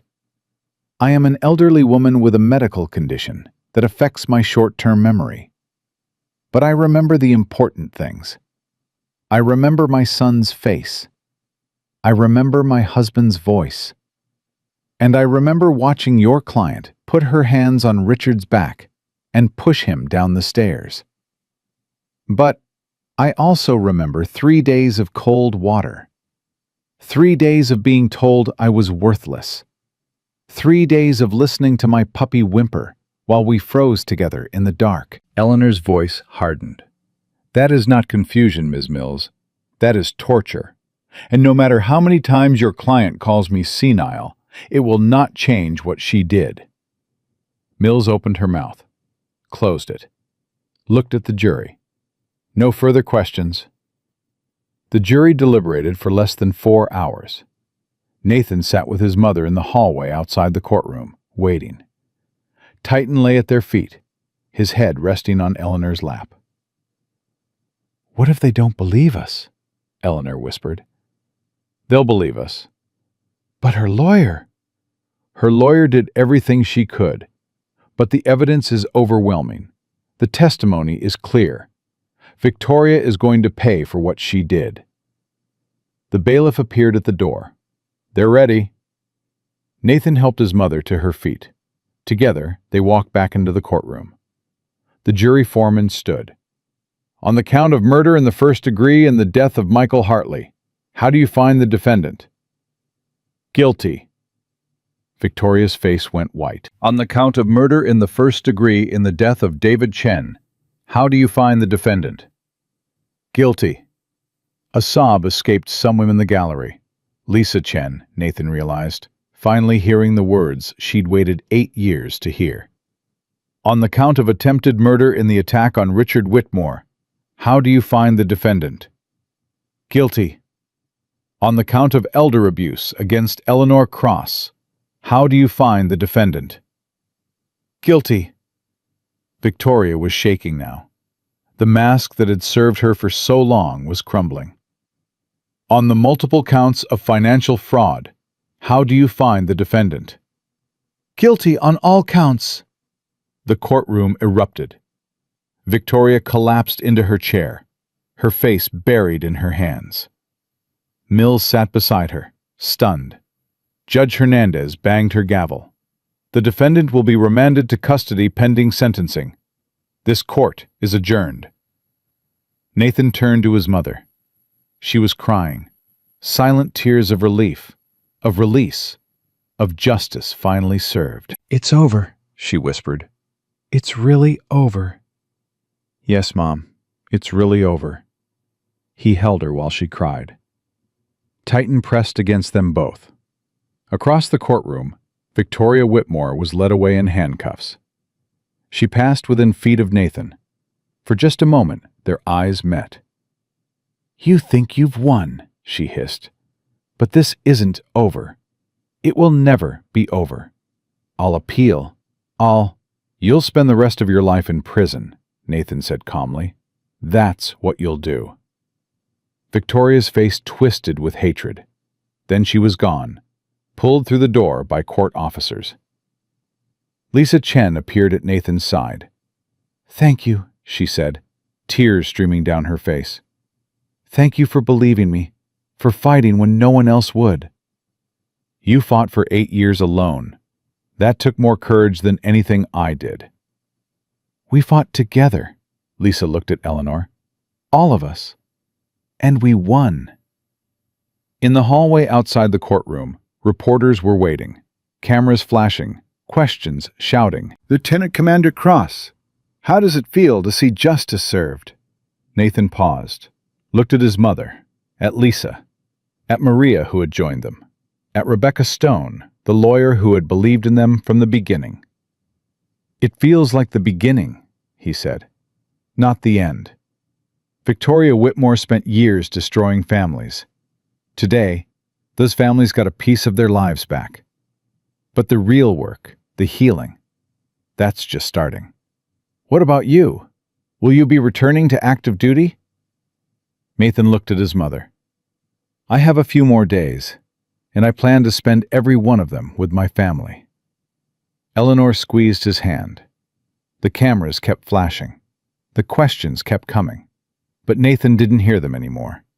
He was already thinking about the future, about the healing that lay ahead, and about the fact that, for the first time in years, his mother was finally safe. 1 week later, Nathan visited Richard Whitmore in the rehabilitation center. His stepfather was sitting up in bed, looking stronger than he had since the attack. The brain injury had left its mark. He struggled with words sometimes, and his left hand didn't work quite right. But the spark in his eyes was back. "Nathan," Richard smiled when he saw him. "I was hoping you'd come." "I leave tomorrow. Deployment. I wanted to see you before I go." "Sit, please." Richard gestured to a chair beside the bed. "I owe you more than I can ever repay." "You don't owe me anything." "I owe you everything. My life. Your mother's life. The truth about my daughter." Richard's voice caught on the last word. "I still can't believe, after everything." "She fooled a lot of people." "She fooled me, for years." Richard shook his head. "I knew something was wrong with her. I think I always knew. But I couldn't face it. She was my daughter. I loved her." "Love doesn't make you blind. It makes you hopeful. There's a difference." Richard was quiet for a moment. Then he reached out and took Nathan's hand. "Your mother is the best thing that ever happened to me. I want you to know that. She saw Victoria for what she was before anyone else, and she paid the price for my blindness." "She's stronger than both of us." "Yes, she is." Richard's grip tightened. "Take care of her, Nathan, while you're gone. Whatever she needs, I've arranged everything. Maria is going to stay with her. Jake Morrison is handling security. And Titan—" Nathan glanced at the dog, who was lying by the door. "Titan isn't coming with me this time. He's staying here." Richard's eyes widened. "Your dog? But he's your partner. He's also the best protection my mother could have, and she's going to need him more than I will." Nathan's voice roughened. "Besides, he's earned a rest. We both have." "Nathan, it's the right thing. I know it is." He stood. "Get better, Richard. My mother needs you." I will. I promise. Nathan left the room and found his mother waiting in the hallway. Ready to go? She asked. Almost. He knelt beside Titan. The dog's amber eyes met his, intelligent, loyal, understanding. You take care of her, boy, until I get back. Titan's tail wagged once. That's my good boy. Nathan stood, kissed his mother's forehead. I'll be home before you know it. I know you will. Eleanor's eyes were wet but proud. You always come back. That's who you are. They walked out of the rehabilitation center together, into the sunlight of a new day. Victoria Whitmore was in prison. Richard Whitmore was healing. Eleanor Cross was safe, and Nathan Cross was finally ready to let go. He got in his car, looked in the rearview mirror at his mother, standing on the sidewalk with Titan at her side. She raised her hand, waved. He waved back. Then he drove away, toward the next mission, toward whatever came next. But this time, he wasn't running from something. He was running toward something, and that made all the difference. 6 months passed like water through fingers. Nathan spent most of that time overseas, in places he couldn't name, doing things he couldn't talk about. But every Sunday, without fail, he called home. How's Titan treating you? He asked during one of their weekly conversations. Like I'm made of glass, Eleanor laughed. He follows me everywhere, won't let me out of his sight. That's his job. He's also stolen my spot on the couch, and my pillow, and most of my heart. Nathan smiled. It was the first time he'd heard his mother laugh in months. How's Richard? Better every day. He started physical therapy. The doctors say he might walk without assistance by summer. Eleanor's voice softened. He asks about you constantly. Wants to know when you're coming home. Soon, Mom. 2 more weeks. You always say that. This time I mean it. There was a pause on the line. Then Eleanor spoke again, her voice quieter. Nathan, I need to tell you something. Maria and we went to visit Victoria last week. Nathan's grip tightened on the phone. Why? I needed to see her, to understand. Eleanor took a shaky breath. She looked different, smaller. The prison uniform, the lack of makeup. She almost looked like a normal person, not the monster I'd built up in my head. She is a monster. Maybe. But she's also a woman who made terrible choices for terrible reasons, and I needed to look her in the eyes and know that I'd survived her. Eleanor paused. Do you understand? Nathan thought about all the enemies he'd faced over the years, the ones who haunted his dreams, the ones he'd never quite escaped. Yeah, Mom, I understand. She asked about you. Wanted to know if you were proud of destroying her life. What did you tell her? I told her that you didn't destroy anything. She did that all by herself. We just made sure she couldn't hurt anyone else. Eleanor's voice hardened. And then I walked out. I didn't need to hear her response. Good. Nathan? Yeah? I love you. Come home safe. I love you too, Mom, and I always come home. He ended the call and looked at the satellite phone in his hand. Thousands of miles away, his mother was rebuilding her life. His stepfather was learning to walk again, and a dog he'd raised from puppyhood was guarding them both. 14 more days. He could make it 14 more days. The call came on day 12. Nathan was in the middle of a briefing when his commanding officer pulled him aside. Cross, you need to take this. It was Jake Morrison. Nathan, I don't want you to panic. What happened? Victoria Whitmore died in prison last night. Nathan felt the world tilt slightly. How? Suicide, apparently. Hanged herself in her cell. Jake paused. But there's something else. Before she died, she mailed a letter to your mother. What kind of letter? I don't know. Eleanor hasn't opened it yet. She wanted to wait for you. Nathan's mind was racing. Victoria was dead. The woman who had tortured his mother, killed 2 men, and tried to kill a third. She was gone. It should have felt like victory. Instead, it felt like a trap. Jake, I need you to do something for me. Name it. Don't let my mother open that letter until I get there. Don't let anyone open it. Have it examined. Forensics. Everything. If Victoria wanted to hurt us one more time from beyond the grave, that letter might be how she planned to do it.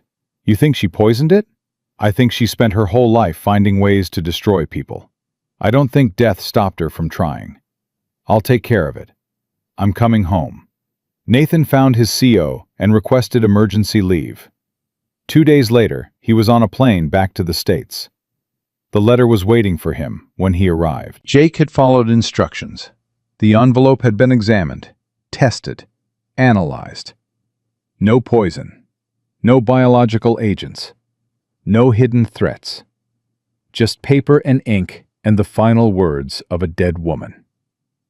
Are you sure you want to read this? Jake asked. No, but I need to. Nathan took the envelope. His mother and Richard sat across from him, their faces tight with worry. Titan lay at Eleanor's feet, alert and watchful even now.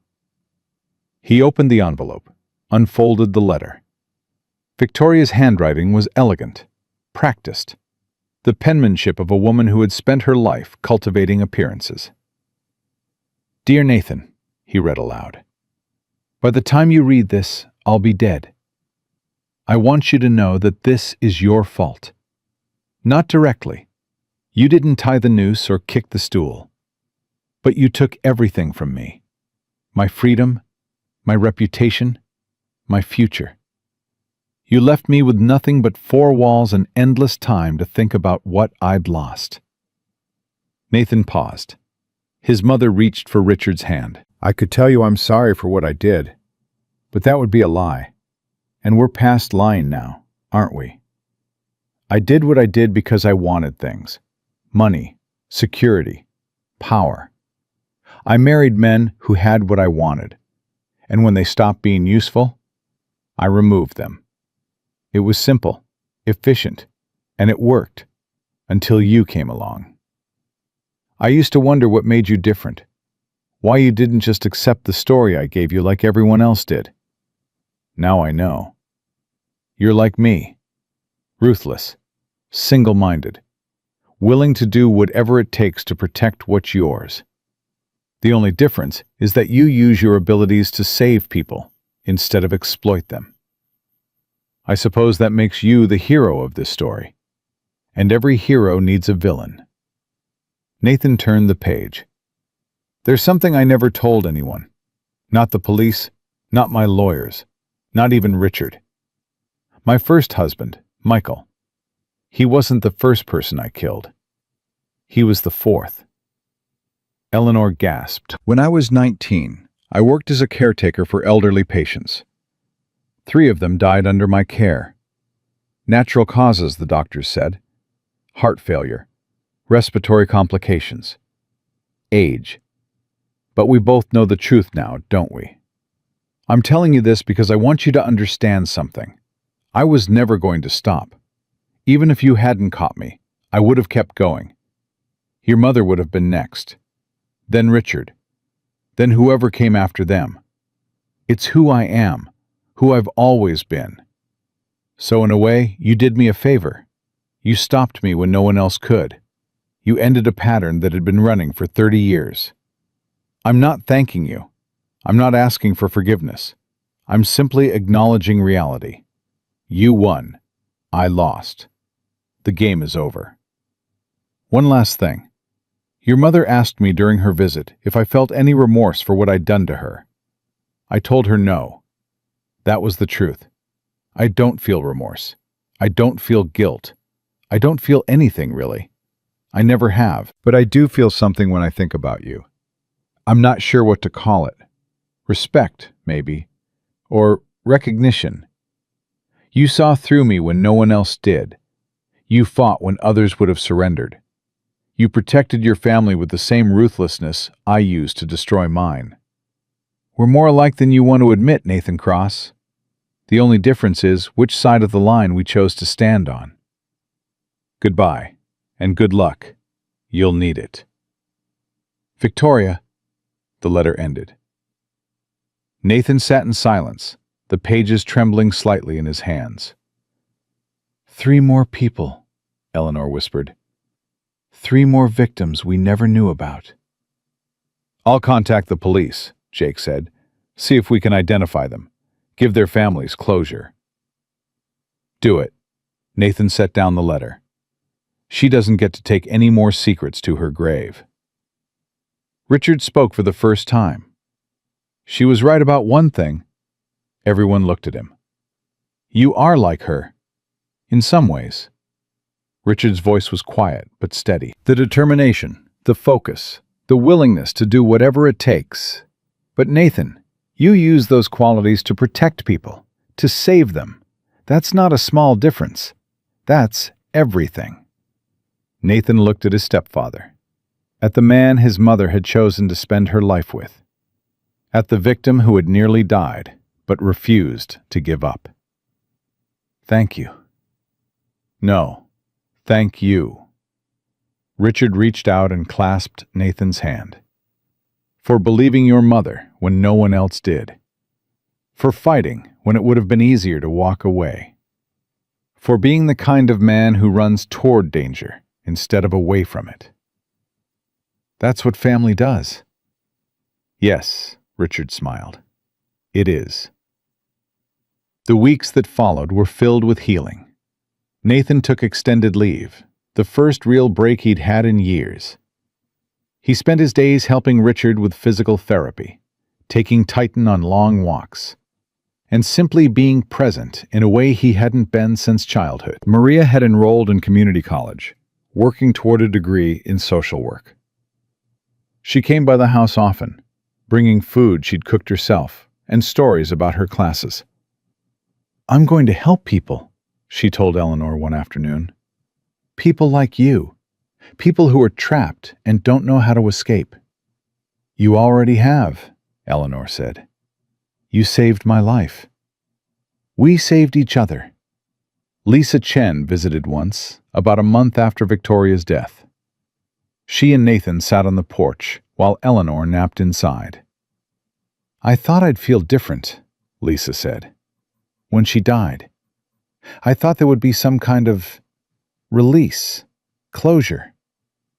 And I just feel empty.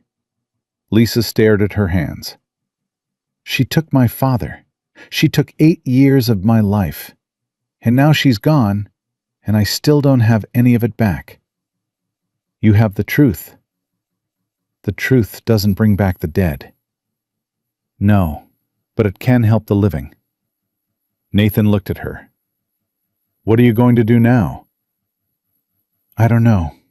I've spent so long focused on Victoria that I never thought about what comes after. Lisa laughed bitterly.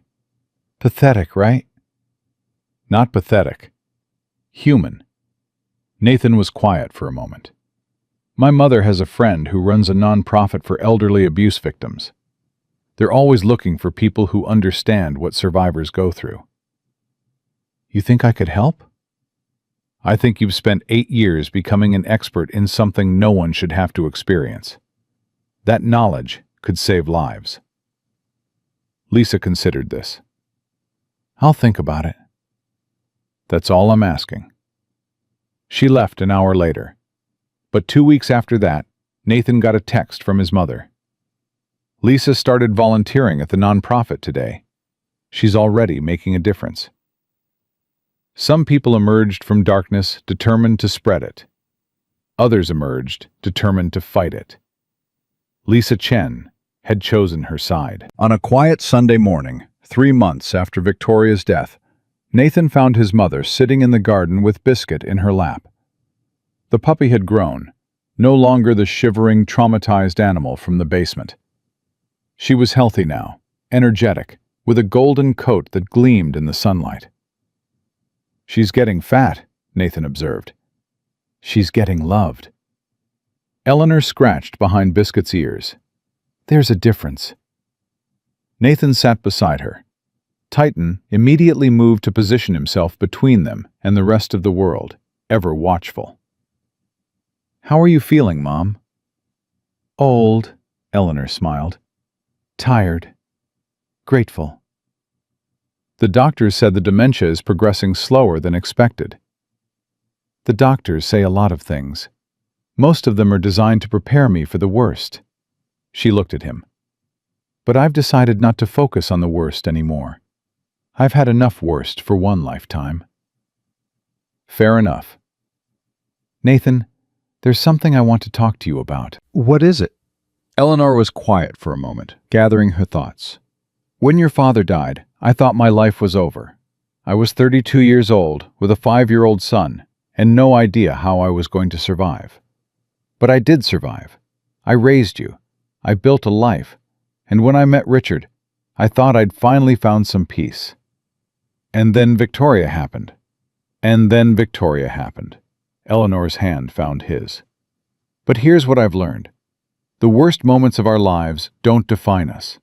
What defines us is what we do after, how we respond, who we become. You became a survivor. I became a mother who refused to give up, a wife who chose to love again, a woman who was locked in a basement and poured on with cold water and still came out believing that people are mostly good." Her eyes met his. "I became those things because of you, Nathan. Because you came for me. Because you believed me when no one else did." "I always believed you." "I know." Eleanor's voice cracked. "And that's why I need to tell you something. Something I should have said a long time ago." "What?" "I'm proud of you. Every single day, I'm proud of the man you've become. The soldier. The son. The protector." Tears were streaming down her face now. "Your father would be proud too. I know he's watching from somewhere. And I know he's proud." Nathan felt something break open inside him. Something he'd been carrying for years without realizing it. "Mom, let me finish." Eleanor squeezed his hand. "I'm not going to live forever. The dementia is going to get worse. There will come a time when I don't remember your face or your name. And I need you to know, before that happens, that I love you. That I've always loved you. That no matter what comes, nothing will ever change that. I love you too, Mom." "I know. That's why I'm at peace." She smiled through her tears. "Whatever happens next, I know you'll be okay. You've become everything I hoped you would be. And that's enough." That's more than enough. Nathan pulled his mother into his arms, held her the way he had in the basement, the way he would hold her for as long as he could. "Thank you," he whispered, "for everything, for raising me, for believing in me, for being stronger than anyone I've ever known. Thank you for coming home." They sat together in the garden as the sun climbed higher. Titan pressed against Nathan's leg. Biscuit dozed in Eleanor's lap. For the first time in years, Nathan felt truly at peace. Not because the battles were over. They never were. But because he finally understood what he was fighting for. 1 year later, Nathan stood at his mother's bedside. The dementia had progressed faster than anyone expected. Eleanor no longer recognized most people, most days. She drifted in and out of consciousness, lost in memories that belonged to different decades. But when Nathan entered the room, something changed. "Nathan?" Her voice was barely a whisper. "I'm here, Mom. I thought you were still overseas." "I came back, as soon as I heard." Eleanor's eyes, clouded now, confused, still held a spark of recognition. "My soldier boy, my brave soldier boy." "That's right, Mom. "Are you home?" "I'm home." She smiled, reached for his hand with fingers that barely had strength to grip. "Good. That's good." She fell asleep holding his hand. She never woke up. Eleanor Cross died peacefully 2 days later, surrounded by the people who loved her. Richard sat on one side of the bed. Nathan sat on the other. Maria stood by the window, tears streaming down her face. Titan lay on the floor beside the bed, his muzzle gray now, his eyes still watching over the woman he'd helped save. And Biscuit, sweet, loyal Biscuit, was curled at Eleanor's feet, exactly where she'd been in the basement, exactly where she'd always be. The funeral was small, private, just family and close friends. Nathan stood at the grave and spoke the words he'd carried in his heart for months. "My mother was the strongest person I ever knew. She raised me alone after my father died. She worked 2 jobs. She sacrificed everything so I could have a future. And when a monster tried to destroy her, she refused to break." He paused, steadied himself. "A year ago, I found her in a basement, freezing, terrified, abandoned by everyone except a puppy who wouldn't leave her side. Victoria Whitmore thought she could erase my mother from the world. But she was wrong, because my mother had something Victoria never understood. She had love, real love, the kind that doesn't give up, the kind that survives basements and cold water and 3 days of darkness." Nathan looked at the casket, at the flowers, at the headstone that would mark his mother's resting place. "Mom, I know you can hear me. I know you're somewhere better now. And I want you to know, I will always come for you, in this life and the next. Wherever you are, I will find you, because that's what you taught me. That's what family does." He placed his hand on the casket. "Rest easy, Mom. You've earned it." Richard spoke next, then Maria, then others who had known and loved Eleanor Cross. And when it was over, Nathan stood alone at the grave. Titan appeared at his side. The dog sat silently, looking at the headstone with those wise amber eyes. "She loved you, boy," Nathan said quietly. "From the moment you walked through that door to save her. You were her guardian angel." Titan's tail wagged once, slowly. "I need you to do something for me." Nathan knelt beside the dog. "I need you to keep watching over her, even now, even here. Can you do that?" The dog looked at him, looked at the grave, then lay down on the freshly turned earth, his head resting on his paws. He would stay there for hours, faithful to the end. 5 years later, Nathan Cross stood at the window of a small house in Virginia. Much had changed since his mother's death. He'd retired from the Navy. 20 years of service was enough for any man. Richard had passed 2 years after Eleanor, peaceful and content, knowing he'd been loved. Maria was now the director of an elder abuse advocacy center. Lisa Chen had written a book about surviving family trauma that had become a bestseller. Jake Morrison had married a woman he'd met during an investigation and was raising twin daughters in Montana. And Nathan had found something he never expected. Her name was Sarah. She was a trauma counselor who worked with military veterans. They'd met at a support group 2 years ago, and for the first time in his life, Nathan had allowed someone new into his heart. "You're thinking about her again?" Sarah appeared at his elbow, coffee in hand. "Always." "What was she like, your mother?" Nathan considered the question. "She was kind, stubborn, stronger than she looked. She raised me alone, and she never complained, never made me feel like a burden." He paused. "And when the worst happened, when she was locked in that basement, she didn't give up. She held on because she believed I would come for her." "And you did." "I did." Sarah took his hand. She'd be proud of you. Building a new life, finding peace. I think she'd be proud of you for putting up with me. Sarah laughed. Someone has to. In the corner of the room, a young German shepherd lifted his head. Atlas, named in honor of Titan, who had passed 3 years ago, was still learning, still growing. But he had the same loyal eyes, the same protective instincts. "Come on, boy," Nathan whistled. "Time for our walk." They walked through the neighborhood as the sun set, man and dog, and the peace that came from a life well lived. Nathan thought about everything that had led him here. The phone call in the middle of the night, the basement, the trial, the healing, the loss. His mother's voice echoed in his memory. That's what family does. They don't give up. They come back. She was right. She was always right. If this story touched your heart, share it with someone who needs hope today.